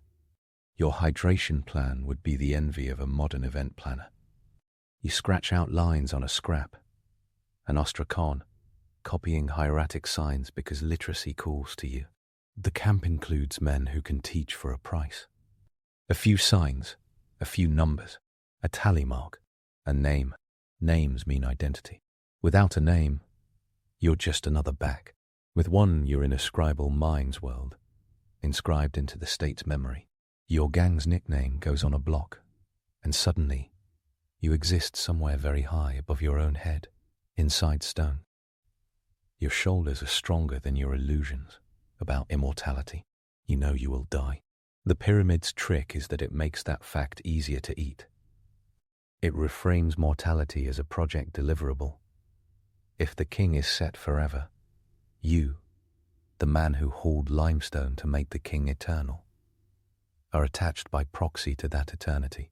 It's a dignified con. It works anyway. Evidence of illness circulates too. Parasites ride with the food chain. Schistosomiasis uses the Nile like a highway. Hookworms love bare feet. You scratch and go on. The doctors, pragmatic healers, some days succeed and some days shrug. The hygiene practices around kitchens and breweries are good enough to keep a camp this big from becoming a mass grave. Water management matters more than charms. Baking bread and boiling beer is a public health plan buried inside a menu. That sense that you're building with the entire kingdom behind you comes with real hardware. Stone weights, avu, sit in neat rows. Wooden measuring rods, cubit sticks with carefully carved gradations, control lengths, lashings, whole blocks for leveling. You could build a pyramid of the tools used to build the pyramid, and it would be a small, instructive mountain of its own. Each tool's failure rate is intimately known. That knowledge is not written in a textbook. It's written in your palms. Almost every cosmopolitan fantasy people invent later to credit aliens instead of you boils down to arrogance. Precision is not impossible without lasers. Scale is not unattainable without engines. Population times organization equals stones in the sky. The state owns time and cereals. That's all it needs. It pays you in bread and beer and meat. You pay in the kind of labor that leaves grooves in the bedrock. The exchange is brutal and fair, in the way a lever is fair. It obeys the laws of physics. The king's immediate family drifts past sometimes. In litters, in chariots, later, on foot earlier. The elite supervise in the way elites love to supervise, from high platforms and with great interest in numbers. You don't see the royal face often, but you feel the royal will in the way the ramp never runs out of stone.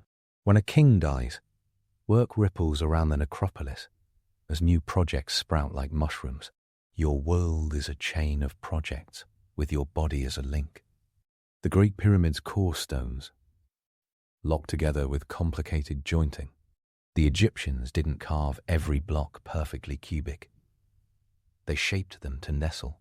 Mortar fills the gaps, but the stones mostly carry load directly. The genius is in the fit. The satisfaction is in the clack of a block seating, long before there was a word for clack. That moment when the block finally sits is the only applause you need. You keep moving. By the time you've worked several seasons, your body is changed. You can carry more. You find shortcuts that save seconds.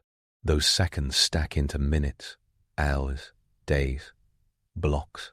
Time is the unseen co-worker on every shift. The project's timeline slides under every decision. Blocks placed now mean ramps that can be torn down and rebuilt elsewhere later. Energy spent now means a smoother climb in the next season. Your survival strategy is to think like a planner even if you never touch a pallet. Plan ahead means survive. Injury and death do not always get the last word. When archaeologists opened the workers' cemetery, they found grave goods, pottery, certificates of belonging to the necropolis. They found skeletons that showed care. They found men with spinal damage who lived long enough after the injury to heal and be buried near the project they served. That is the simplest proof you were not disposable. The state invested in your survival because your survival built the king's immortality, and the king's immortality built the state's ideology. It's a feedback loop. Holidays puncture the grind. The state feeds the camp on festival days. You eat more meat than usual. You drink better beer. You watch rituals that stitch your hard days to stories that outlast your bones. The physics of the pyramid is one thing. The metaphysics of keeping you committed is another. Both are engineered. From the quarry to your bones, everything is measured. The cubit, about 52 centimeters, rules the world like a bored tyrant. Half cubits, palms, digits. You can feel measurements in your fingers, like a musician feels notes. A good mason can guess a cubit by eye and hit it within half a finger's width most days. That kind of accuracy is the difference between a flat face and a face that wanders and ruins the visual rhythm of the casing. The fatigue wants to break you, and you don't break because your survival has been designed into the project. The design includes calories and water, shade and scheduling, medical care and morale, myth and math. The reason the thing stands taller than your imagination is simple. The state never asked you to do the impossible. It asked you to do the hard thing enough times, with enough of you, for long enough, in a system that protected enough of the workers, enough of the time to achieve the result. The survival of the builders is the secret blueprint. Years pass. You watch the geometry rise. Khufu dies. His son continues the work in the city of the dead that is actually full of life. The king's pyramid gets its cap, if it didn't already. A gleaming pyramidion of polished stone, possibly gilded. That cap glows at sunrise like a promise kept. Your crew is older, slower, better. Your name might not end up on the history tablets, but your gang's name is still up there, in red paint, on a hidden stone inside a chamber no one will stand in again. For 4,500 years, that graffiti is not vandalism. It's a receipt stamped in eternity. You move to another project. Maybe Khafra's pyramid, a bit smaller, but perched on bedrock higher so it looks taller, with that famous sphinx staring east. You see how each project refines what came before. The sphinx's face erodes under the same wind that sandblasts you. and the Sphinx's body is a quarry scar carved into a guardian. You are both quarryman and sculptor, and you keep breathing because the state supports your lungs by feeding them.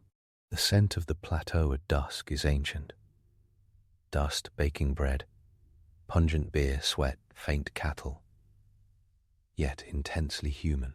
Everything you smell, eat, carry and curse is part of an infrastructure the modern management gurus would recognize instantly.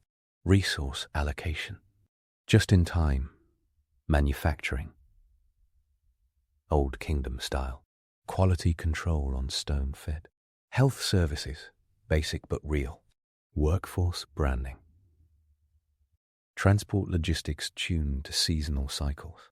What keeps you alive is not chance, it's campaign-level planning. Every time someone down the centuries tries to hand your accomplishment to extraterrestrials, it's an insult, dressed as wonder. Your survival is the explanation. The state built a world where you could survive the build. Sustained calories, medical care, an afterlife narrative that rewarded endurance, skilled managers who understood how to turn ambition into deliverables. This is the puzzle solved. There's no mystery left in how you did it, only admiration.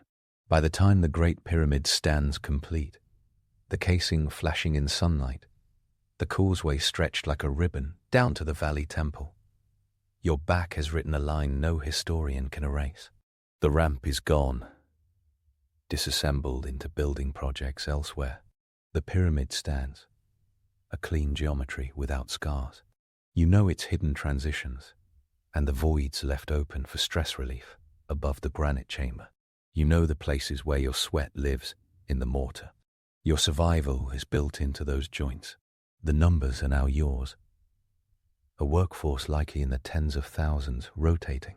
Quarries at Tura and Aswan, feeding a machine. A harbour at the foot of the plateau, confirmed by a diary on papyrus, written in year 27 of Khufu. An architectural orientation to true north within a hair's width of perfection. Average block weights around 2.5 tons.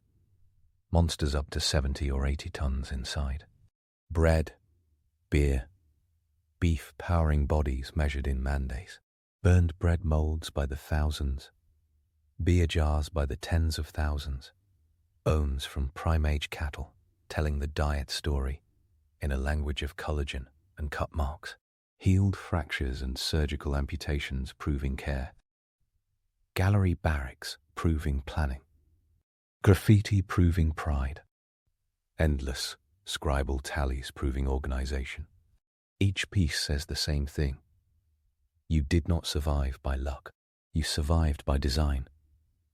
When storms roll across the plateau, rain, rare but real, slaps the stone with a noise like applause. You find shelter. The barracks fill with hum, and the state machine ticks anyway. The project survived floods and lean seasons because it planned for them. A pyramid is a monument to contingency planning as much as it is to faith. You age, your kneecaps grind. When you stand, you find work closer to the ground. Quarry prepping, overseeing younger crews, advising on friction management like a veteran mechanic. Your value shifts from muscle to memory. Survival changes shape.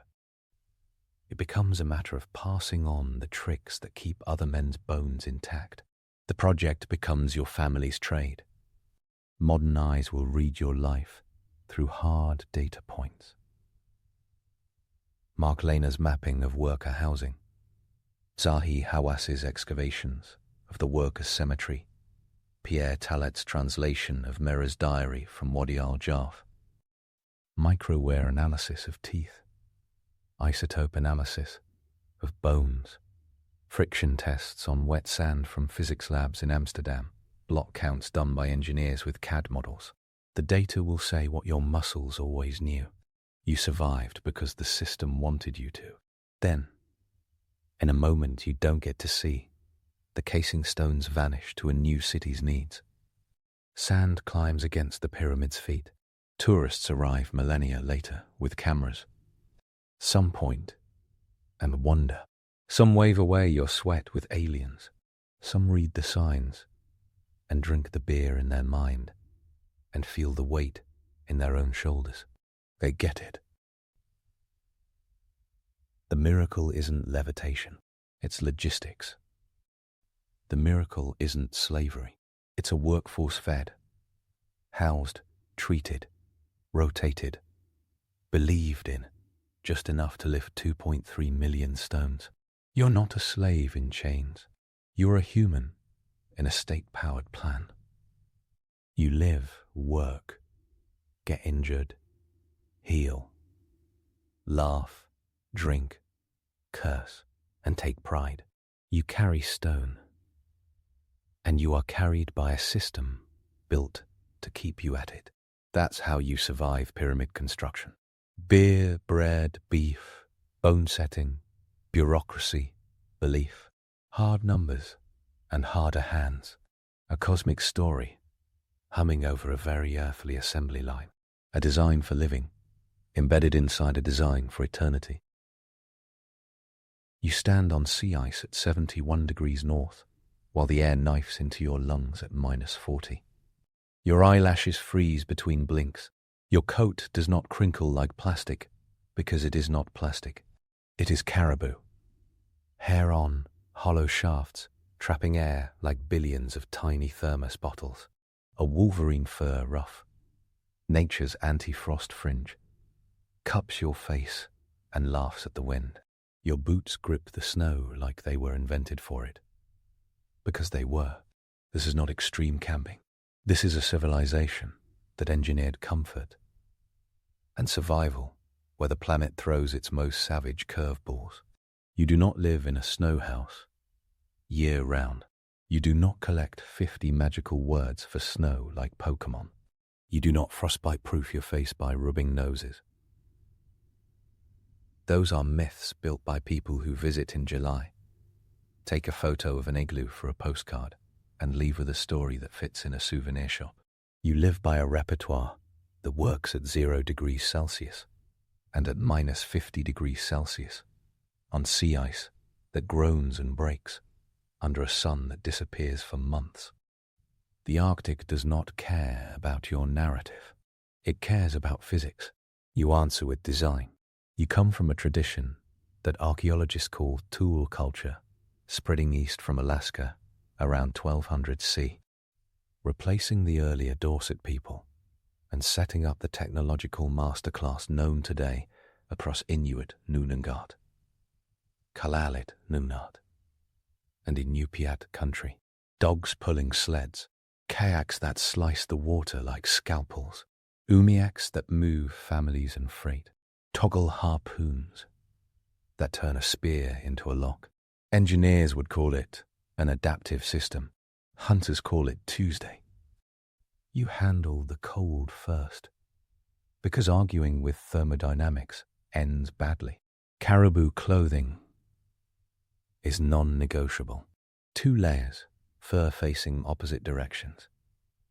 Inner parka hair in to trap warmth next to skin. Outer parka hair out to break wind and shed rime. Caribou hair is hollow, and hollow means insulation. This is not vague folklore. Studies on caribou fur show incredibly low thermal conductivity thanks to those air-filled shafts. You wear pants and mitts of the same material when you want dry, dead air insulation, and you change the footwear game with sealskin for waterproofing. Kamek boots are not clunky. They are a system. Outer sealskin, stitched with sinew, that swells when wet to seal the seam, paired with a removable inner boot you can pull out and dry every night. Dryness matters more than thickness when the cold hunts you. Your parka hood carries a ruff of wolverine or wolf. Not fashion. Function. Wolverine guard hairs resist icing because moisture won't easily cling to their structure. The frost that would accumulate on synthetics ends up on your mustache instead, and you just knock it away. The research people later write about airflow and frost shedding. Your grandmother just said the Wolverine ruff keeps your face alive. You do not waste heat. Your lamp is a carved soapstone bowl, called a kullik, burning seal oil, with a wick of Arctic cotton grass or moss. That flame is light, heat, and basic cooking power in one elegant curve. You trim the wick constantly to keep a clean burn. The snow house you use on the trail goes from dead cold to tolerable in minutes, because the arc of that lamp plus your own body heat turns a 0-degree interior into a habitable bubble. The inside of a well-built snow house settles just around freezing, which in this environment feels like a spa day. The trick is ventilation to dump moisture so your breath does not turn the ceiling into a stalactite farm.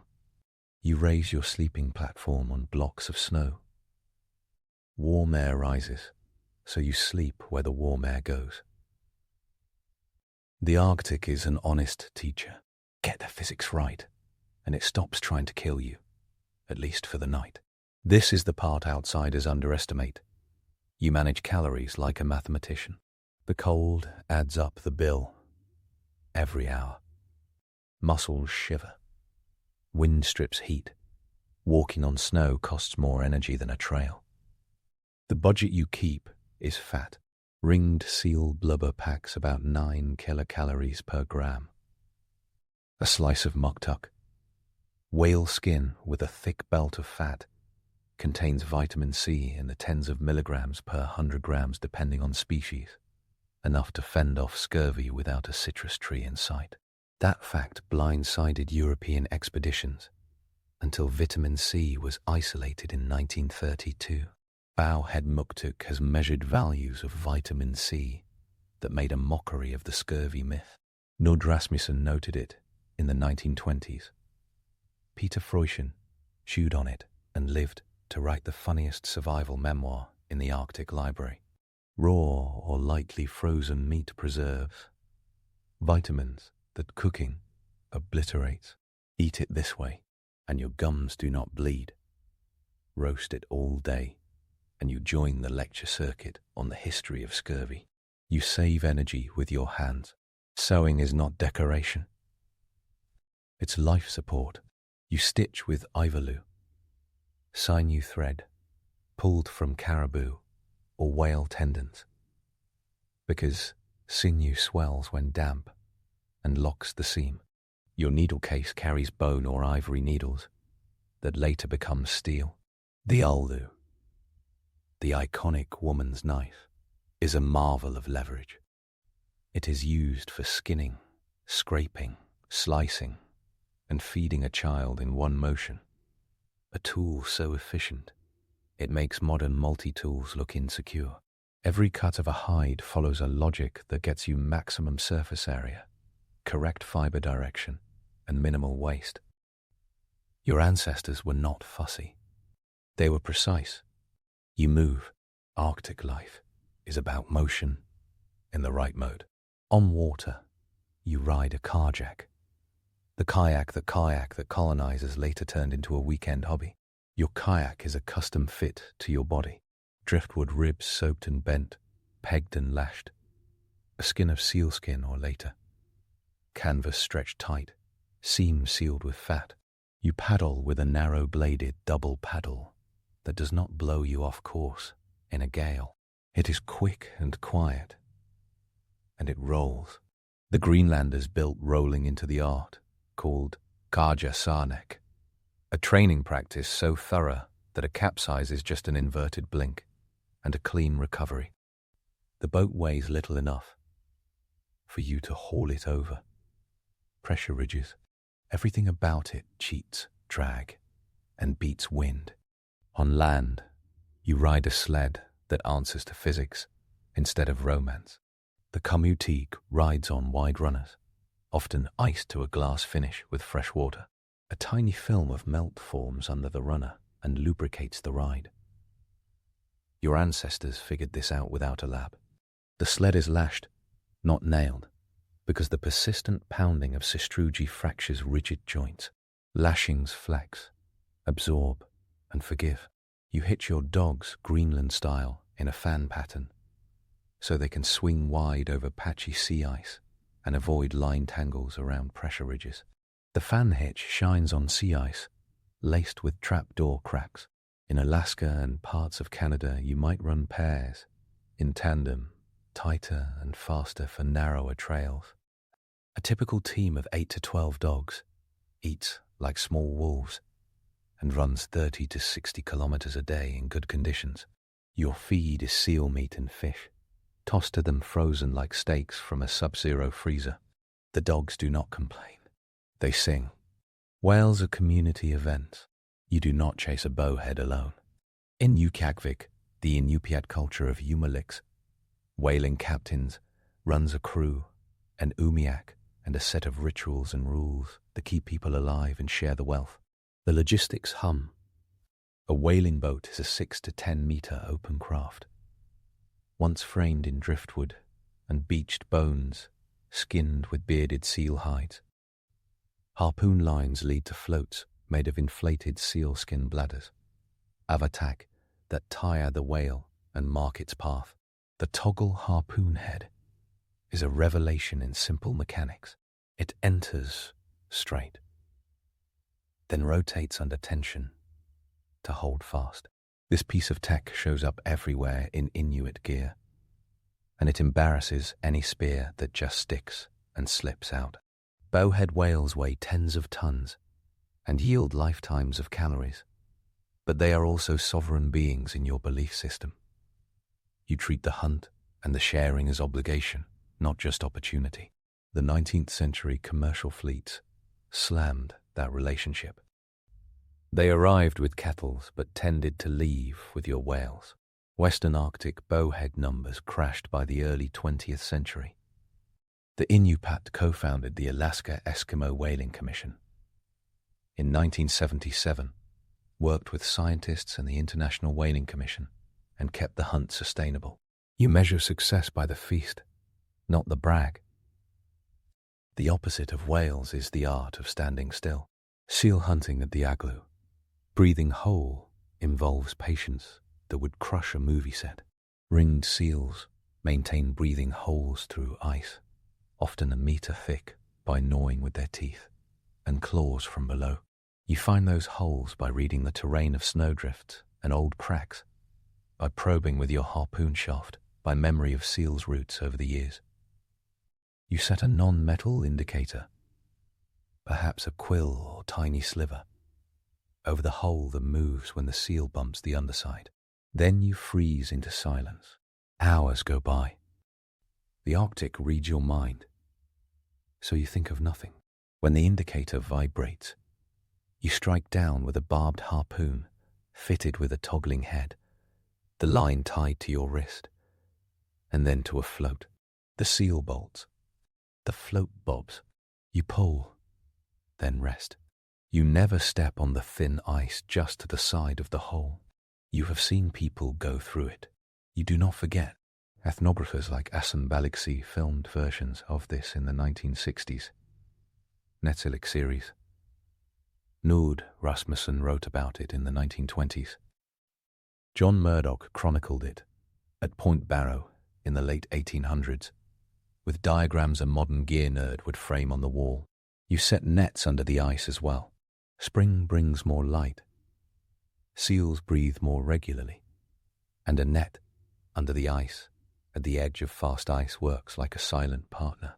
You cut 2 holes, pass a line underneath with a hooked pole, set the net, and walk away.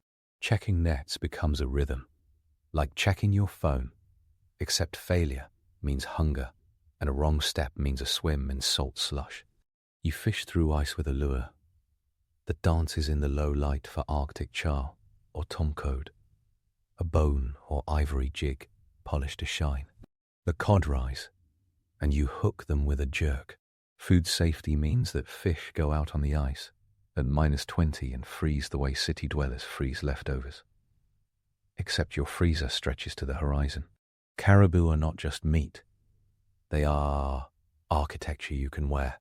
Late summer brings the right hides for winter clothing. With hair strong and densely packed. Early fall hair can be brittle. Late fall hair becomes too hollow and breaks. You time the hunt for optimal fibers because modern fabric science wishes it had this degree of practical testing. You make sinew-backed bows from layered driftwood and caribou sinew, stronger than a simple wood bow in the cold, less likely to shatter than European-style horn composites. Arrows carry slate blades or native copper points if you are in copper Inuit country around Coronation Gulf, hammered from native copper nodules collected from riverbeds. This is not bronze or iron smelting. It is metallurgy by hammer and brain. Diamond Genghis documented it among the copper Inuit in 1914-16. They shaped knives, awls, and arrowheads from native copper without a furnace. Up in Greenland, the Inuviat hammered iron from the Cape York meteorites for centuries. Robert Peary hauled chunks of those meteors to a New York museum in 1897, but Anahito, the 3-1-ton one, had already supported a micro-industry of harpoon tips and knives long before any tourist stared at it under a glass roof. Your shelter options are a choose-your-own lifespan menu. On the move across sea ice, you cut an igloo from wind-hardened blocks of snow with a snow knife. Pana or panark in Inuktitut. The blocks are self-supporting in a spiral that closes into a dome with a keystone piece pressed from inside. The entrance tunnel dives below floor level and then rises, trapping cold air in the tunnel and letting warm air pool above. A tiny window of freshwater ice can act as a light panel if you want to flex. The floor gets covered with caribou skins, hair up. Your lamp sits on a separate platform, so a heat fluctuation does not melt your bed into a damp apology. You stow boots near the air to dry slowly. Everything has its place because a sloppy camp kills. Back home, or in winter base camps, your house might be semi-subterranean, dug into the permafrost with walls of sod and stone, roofed with driftwood and whalebone ribs, sealed with turf. The entry trench keeps cold air down. The sleeping platform is still raised. In Greenland and parts of Canada, whalebone rafters are not decoration. Whales in life become rafters in death, an architectural loop that makes a climate scientist tear up.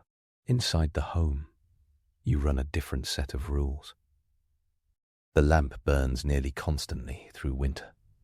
Moisture is the enemy. Vapor condenses on surfaces and turns to frost, then to trickle, then to mold in warmer seasons. You learned vent controls without ever saying fuck. You know exactly how many rocks along the ledge give you the right pot positions for simmering or boiling in a soapstone pot. And you know that boiling a stew daily preserves food more reliably than leaving it raw in midwinter melt. The schedule tunes itself to the sun and the lamp. Travel is constant, so the map in your mind gets more detail than any printed chart. You read sastrugi, the wind-carved ridges of snow that formed stripes aligned with prevailing winds. You keep a ledger in your head of pressure ridges that formed last week and the leads that opened yesterday. You feel bottom contours in a sledrunner rattle that tells you how far you are from shore. You carry a songline of place names that string together a route from inlet to cape to river mouth. You mark caches with poles and sometimes with a twist of willow, a sign that tells the next person whether a cache is claimed. Your people developed a property system with nuance, not to take anything you find, free for all. During famines, social rules flex to feed the entire group. During normal times, caches are respected. Professional anthropologists like Franz Boas in the 1880s and later David Damas recorded the practical ethics around caching and sharing.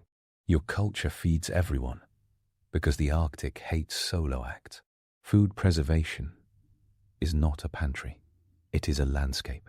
You bury meat in snow pits or in ice cellars, dug into permafrost, called Sigluk in Inupiaq on the North Slope. Those cellars hover around the low single-digit Celsius most of the year, a natural refrigerator that does not thaw during the brief, bright summer. You ferment by choice, not by accident. Greenlandic kiviak stuffs a sealskin with hundreds of orcs and seals it with fat. For months, it ferments into a nutty, strong flavor that magazines describe with adjectives like aromatic, which is polite code for powerful. The technique allows safe preservation of vitamins and calories through winter. Iglunak, meat fermented in seal fat, principally among communities in Nunavut and Nunavuk, follows similar rules of oxygen exclusion and cold temperature fermentation. Outsiders gag and then copy the idea with kimchi and pronounce it artisanal. Medicine comes coded inside your foods and your habits. Liver carries fat-soluble vitamins. Maktak keeps your connective tissue intact. Organ meats do work that supplements cannot replicate in freezing conditions. You drink broth when it is time to be kind to your stomach, and you drink meltwater when you need a quick fix.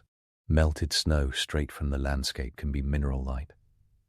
You learn to melt ice scraped from old blue freshwater lenses rather than fresh dry snow for better taste and fewer headaches. You make tea from Labrador tea leaves or willow herbs when available. You know the difference between the safe plant and the one that gives you heart palpitations because Auntie said so, and Auntie is never wrong. You hunt birds with bolas that tangle wings in mid-flight. The instrument looks simple, chords and weights thrown just so. The math behind it is a lesson in rotational inertia that would make a physicist blush. You trap foxes with deadfalls and snares. You pluck eider down from nests in a choreography that keeps the birds breeding and you warm without synthetic insulation. You collect eggs when the season allows. You stalk muskox carefully with a bow or later, a rifle, reading the herd's defensive circle as if you invented behavioral ecology. You return what you cannot eat to the land and to the dogs. Waste is a foreign concept, not a virtue. You navigate the darkness with memory and the unsentimental honesty of stars. Polaris wheels low but steady at lower Arctic latitudes and circles high and constant above true Arctic latitudes. You know its angle and you know its trick. Moonlight lays shadows over Sastrugi, and those shadows whisper wind direction. Daytime sun swings slowly through the short arc of winter. You use it like a compass. In March on Baffin, the hours stretch enough to let you push 20 kilometers and still have time to build a shelter. In December at Karanak's latitude, 77.5 degrees north, the sun decides not to show up for around 3 months. You switch into a gear that does not care about day-night. Your body learns time from hunger cycles and lamp oil levels. This is the part where myths hit the door and leave their shoes outside. The snow vocabulary meme worked its way into classrooms that confuse grammar with lexicon. Inuktitut languages are polysynthetic. That means your verbs swallow nouns for breakfast and spit out entire sentences as single words. You can form dozens of words from a few roots, the way English forms unhappiness. From happy, the number of snow words becomes a trick of morphology, not a measure of obsession. There are widely used roots. Kanik in Greenlandic for falling snow, Apet for snow on the ground, Siku for sea ice, Nulak for freshwater ice suitable for drinking, and you build exact descriptors by bolting on affixes. The language is a tool. The myth is a punchline. Igloos as permanent houses belong to postcards. People use snow houses heavily for winter travel and for parts of the year. Permanent dwellings tended to be sodden stone, driftwood and bone, sometimes tents in summer of caribou or sealskin, called tupik. The word igloo itself just means house. which could be any of these. Outsiders froze the image into snow blocks forever, because the dome looks good on camera. Ethnographers like Hans Eddy Sarbai and missionaries of the 1700s already described sod houses among Greenlanders. Nud Rasmussen recorded the full spectrum in the early 1990s across Arctic Canada. It was not either or. It was all of the above. The nose-rubbing trope misunderstands a greeting known as kuik, a pressing of nose and upper lip to cheek or forehead, intimate and affectionate, not some cartoon of two penguins bumping faces. You also shake hands, because people everywhere handshake once they get introduced. The idea that people left elders on ice floes as policy belongs to the category stories colonizers told when they ran out of nuance. There are recorded incidents of elders opting out during catastrophic famines, acts of sacrifice documented by explorers like Nansen and writers like Rasmussen. These are the exception made by a small number of individuals during crisis, not a cultural rule. The cultural rule is management of surplus and sharing that keeps elders alive with dignity, because they hold the knowledge and the songs and the names that stitch families together. History does not stand still, any more than sea ice. You meet Norse Greenlanders in the late medieval period. You trade goods and stories. Archaeologists found pieces of drift iron in tool sites and walrus ivory in Norse settlements. Later, the whaling era stomps in. In the 18th and 19th centuries, British and American ships plunge into the Beaufort and Baffin seas for bowheads and right whales. They bring trade goods, metal needles, kettles, guns, tobacco. They also bring epidemics. The ledger you keep is mixed. Metal transforms life. A single steel knife can outwork 10 slate blades. Firearms amplify hunting, then over-amplify it. Disease cuts through communities. By the early 20th century, Canadian and American governments consolidate people into settlements. They build schools. They relocate families, sometimes by force. In 1953, the Canadian government you live under moves Inuit families from Inuit Cay in Nunavik to the high Arctic islands, telling them there will be game. The reality is harsher. The sun vanishes longer. The ice differs, and the promised supply ships miss. The survivors adapt again. The story of Arctic survival includes bureaucracy. It is not the best subplot, but it is real. Your tools evolve stubbornly toward function no matter the material. Harpoons started with antler shafts and bone heads and became wood shafts and iron heads. The design philosophy never shifts. A light shaft you can throw accurately with a throwing board, an orsak in Greenlandic, attached to a long line and a float that tires the animal and prevents it from sinking. Nets that once used sealskin cord transition to cotton and then nylon, lighter and less likely to rot. Kayak skins from seal become canvas and then glass fiber shells, but Greenlanders still build skin-on-frame kajak because the ocean respects them. Sled runners once glazed with ice-get aluminum edges, but some people still prefer the old feel on granular snow. The dogs run until snowmobiles arrive in the 1960s and 1970s. The snow machines roar faster, burn gas you have to buy, and break in ways sinew does not. You learn to be bilingual in technology. A few numbers keep you honest. At minus 30 degrees Celsius, with a 30 kilometers per h wind, the wind chill drags your skin temperature toward frostbite in minutes if you lose mitts. A typical adult in this climate churning, through a winter hunt, earns 4,000 to 6,000 kilocalories in a day. Fridtjof Nansen burned over 7,000 on heavy sledge days during the Frame expedition in the 1890s. A number modern sports dietitians nod at grimly.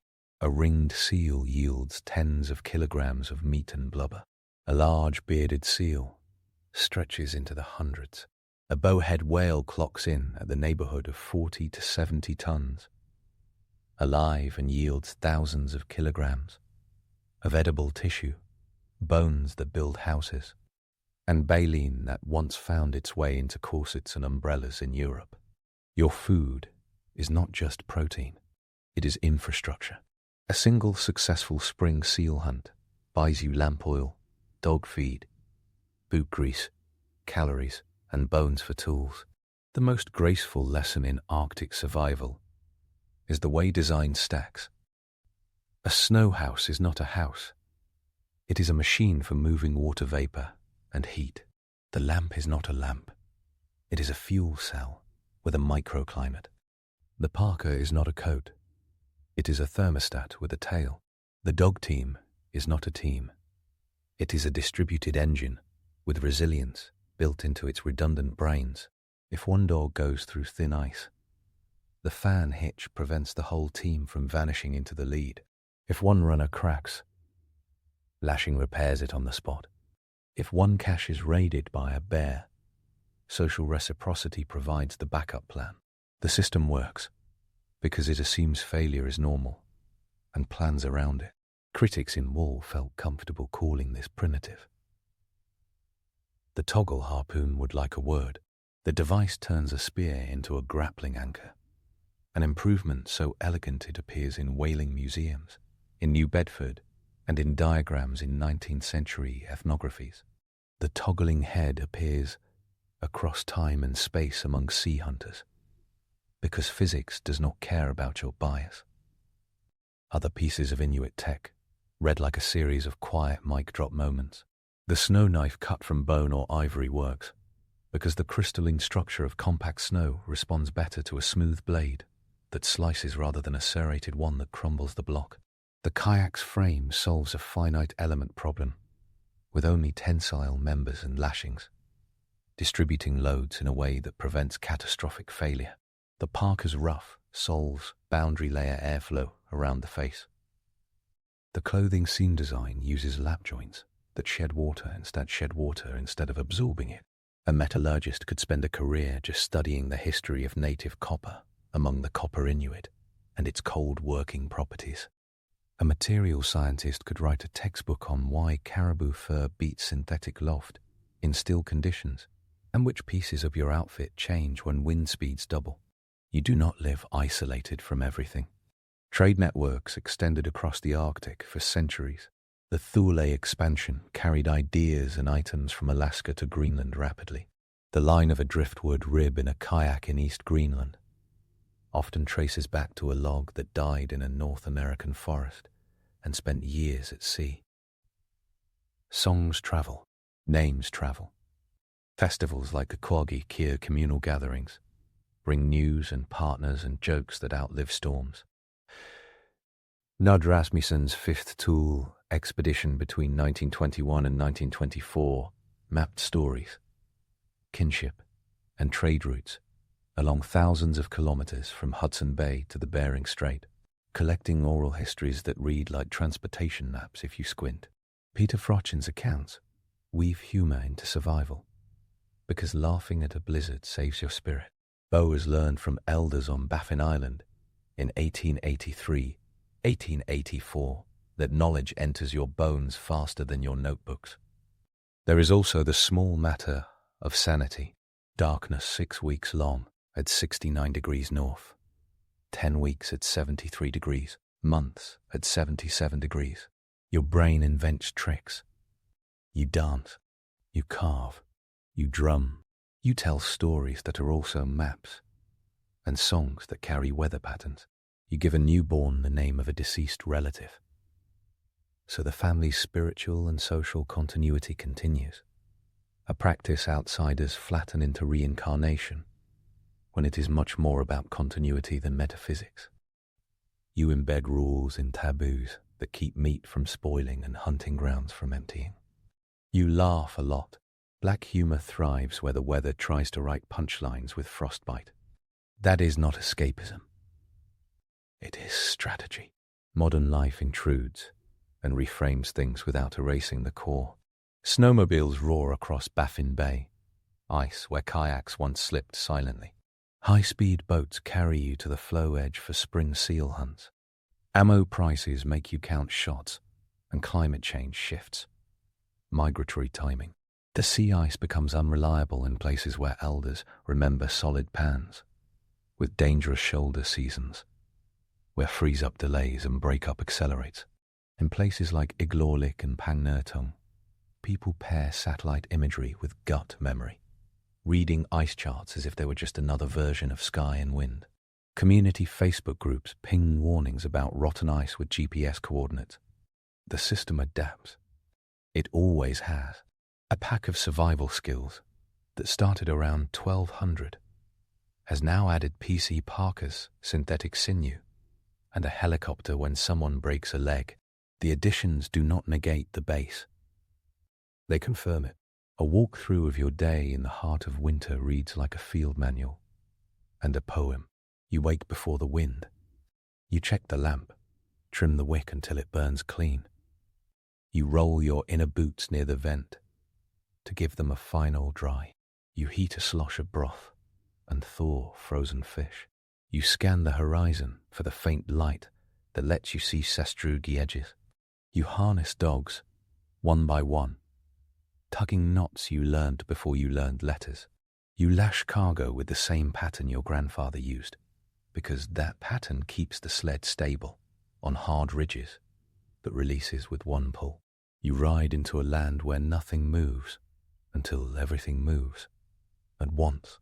You read the cracks in sea ice and tap ahead with a harpoon shaft to feel for hollows. You stop at a breathing hole and plant your feet. You put a tiny indicator over the aglo, and you turn to stone. Time lurches. The indicator twitches. You strike, and the line jumps in your hand. The float rockets, then slows, then bumps under the ice. You pull, then let the animal tire. The seal surfaces where you expect, and you end it quickly. You thank it, because your worldview includes obligations. You tie the mouth to prevent the stomach's contents from spilling and tainting the meat. You drag it onto the sled. You cut some fresh liver right there for a raw meal, because vitamin C does not wait politely. Your dogs watch with the polite intensity of professionals. You toss them their share, then sling the haul and go. You head back watching sky and snow for signs of weather. You choose a flat patch near an old ridge and cut blocks for a quick shelter. You spiral them, close the dome, and carve an entrance. You settle the lamp and hang the pot. The space warms in minutes. Steam rises from wet mittens. The dogs curl in a chorus of contentment outside. You eat, you mend, you plan. The lamp glows. The world shrinks to a circle of yellow light, and the sound of fat sizzling. There is no electricity. There is no calendar. There is a ledger of calories balanced in your favor for one more day. Every tool in this day has a citation, if you want it. Balaxi's Netzelik films show the igloo hunt in detail. Murdoch's 1892 ethnological results of the Point Barrow expedition diagrammed harpoons that still look impeccable. Rasmussen's Across Arctic America documented kajak builders who measure with their hands and bodies, an ergonomic design process that modern designers call anthropometrics. Edward William Nelson's work with the Inupiat in the late 1800s catalogued tools, toys, and techniques, down to sled runner profiles, that align with engineering best practices. McKee and Fitzhugh wrote archaeological narratives of tool expansion that read like a tech tree. The Cape York meteorite saga lives in the American Museum of Natural History, where Anahito sits in a steel cradle, and kids walk under 31 tons of iron and hear the story of Inuki. Numbers and names keep the romance in check. Ukagivik lies at 71.3 degrees north. Iqaluit lives at 63.7 degrees north. Kanak stands at 77.5 degrees north and watches a sunless winter last from late October to mid-February. The average February temperature at Cambridge Bay hovers around -31 degrees Celsius. Dogsald runs from Igloolik to Hull Beach cover about 70 kilometers of sea ice. The Inupiat word Senuak names an ice cellar dug into permafrost that holds whale meat at refrigerator temperatures through August. The Greenlandic Norsark is a throwing board that adds distance and accuracy to your harpoon throw, using leverage to multiply the speed of your arm. The Inuktitut and related Inuktitut dialect cluster across Canada and Greenland is a family of languages rather than a single monolith. Speaking styles differ between Nunavik, Nunavutane, Nunavut, and Nunavut, and the word for seal or snow shifts across the map, like Sastrugi themselves. Then comes the obvious, loud truth that gets lost in the tourist photos. You survived the Arctic because you never treated it like a stunt. You treated it like a home.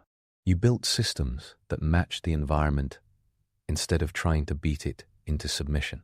The lamp used animal fat the way the ecosystem offered it. The kayak used driftwood. The ocean delivered. The dogs ate what the hunt provided and returned the favor by hauling what your back could not. The caribou clothing turned one species' insulation into yours. The toggle harpoon and the Avatak exploited buoyancy rather than brute force. The snowhouse bent to heat and humidity rather than fought them. Every choice was specific, tested, and embedded in stories that kept the memory alive. There is a reason modern polar explorers still copy huge chunks of this kit. Sleds lashed rather than bolted. Fur ruffs on modern parkas. Seal oil lamps swapped for stoves, but still operated with the same respect for ventilation that your ancestors enforced without a carbon monoxide detector. Rescue beacons and GPS make routes safer, but no satellite tells you the micro-texture of ice at the exact spot you plan to cross. Only elders do. Or if you lack elders, only years of small trips add up to that level of wisdom. The Arctic changed while you watched. Bowhead numbers climbed back under co-management. Salmon run farther north in some Alaskan rivers as water warms, changing fish racks and recipes. Caribou herds fluctuate. Wildfires in the boreal forests change the color of light at the horizon. Sea ice thins in spring and opens later in fall, stealing weeks from the calendar you grew up with. You adapt again, because that is what the toolkit has always demanded. A system that made room for new materials after the first steel needle sailed into Hudson Bay now makes room for weather apps that show wind at 10 meters above ground, then carefully compares them to what the ground and your face say, because the app does not pay for mistakes. If all of this sounds like survival porn, it is not. It is a portrait of competence, not superhuman competence, not mythic stoicism that turns people into caricatures, just the competence of practice. A caribou parka is a heat management solution. A komotique is friction solved with ice and lashing. A coulis is an energy distribution system. A harpoon with a toggling head is force management in tissue. The words are modern. The intelligence is old. Each technique picked the Arctic apart and found the lever that moved it. You never walked alone. That might be the least cinematic and most essential detail. If your sled broke beyond repair, you found another camp before nightfall, because you know where people are likely to be. If you fell into a lead, hands grabbed you out. If your child needed a new pair of inner boots, an aunt sewed them. If a whale came ashore farther than you could haul, the entire village moved. Your gear saved your life. Your community made it worth saving. So you stand on sea ice at 71 degrees north, while the wind claws at your eyes like a jealous god. You feel your breath turn to crystals and fall. You feel heat trapped inside a caribou shell that cost you weeks of work and a year of planning and centuries of knowledge. You pull the hood closer and watch a tiny indicator quiver over a hole in the ice. You look at a lamp flame, moving like a heartbeat in the corner of your snow house that is not a symbol. It is a machine humming. You slide a sled runner over snow tuned to the texture, with a layer of ice you put there with 2 cups of water and a song, and it glides with the quiet confidence of a solution. You bite a piece of muktuk that tastes like the ocean turned into candy for people with iron will and stronger teeth, and feel the vitamins and calories drop into the ledger like coins in a jar. You survive here because every piece of your life is a technique that actually works. You walk back into a village that exists because people built it exactly this way for hundreds of years. Elders tell you where a lead used to open every 3rd year. Kids laugh and take turns on a sled, half the size of a real one, because play is training. You stash meat in a cellar. You dug out of the permafrost, check for drip patterns that might signal an air leak, and paste the seams with ice until the temperature holds. You mend a boot seam with sinew that looked like waste in a caribou shoulder 2 months ago, and now saves toes. You trade a perfect seal float for a steel needle, an exchange that tastes exactly like the Arctic does. Specific, honest, necessary. You do not ask the Arctic for mercy. You build a life that does not need permission. The people who told your story as a postcard missed the best parts. The best parts look like a knife blade sliding through snow with no sound.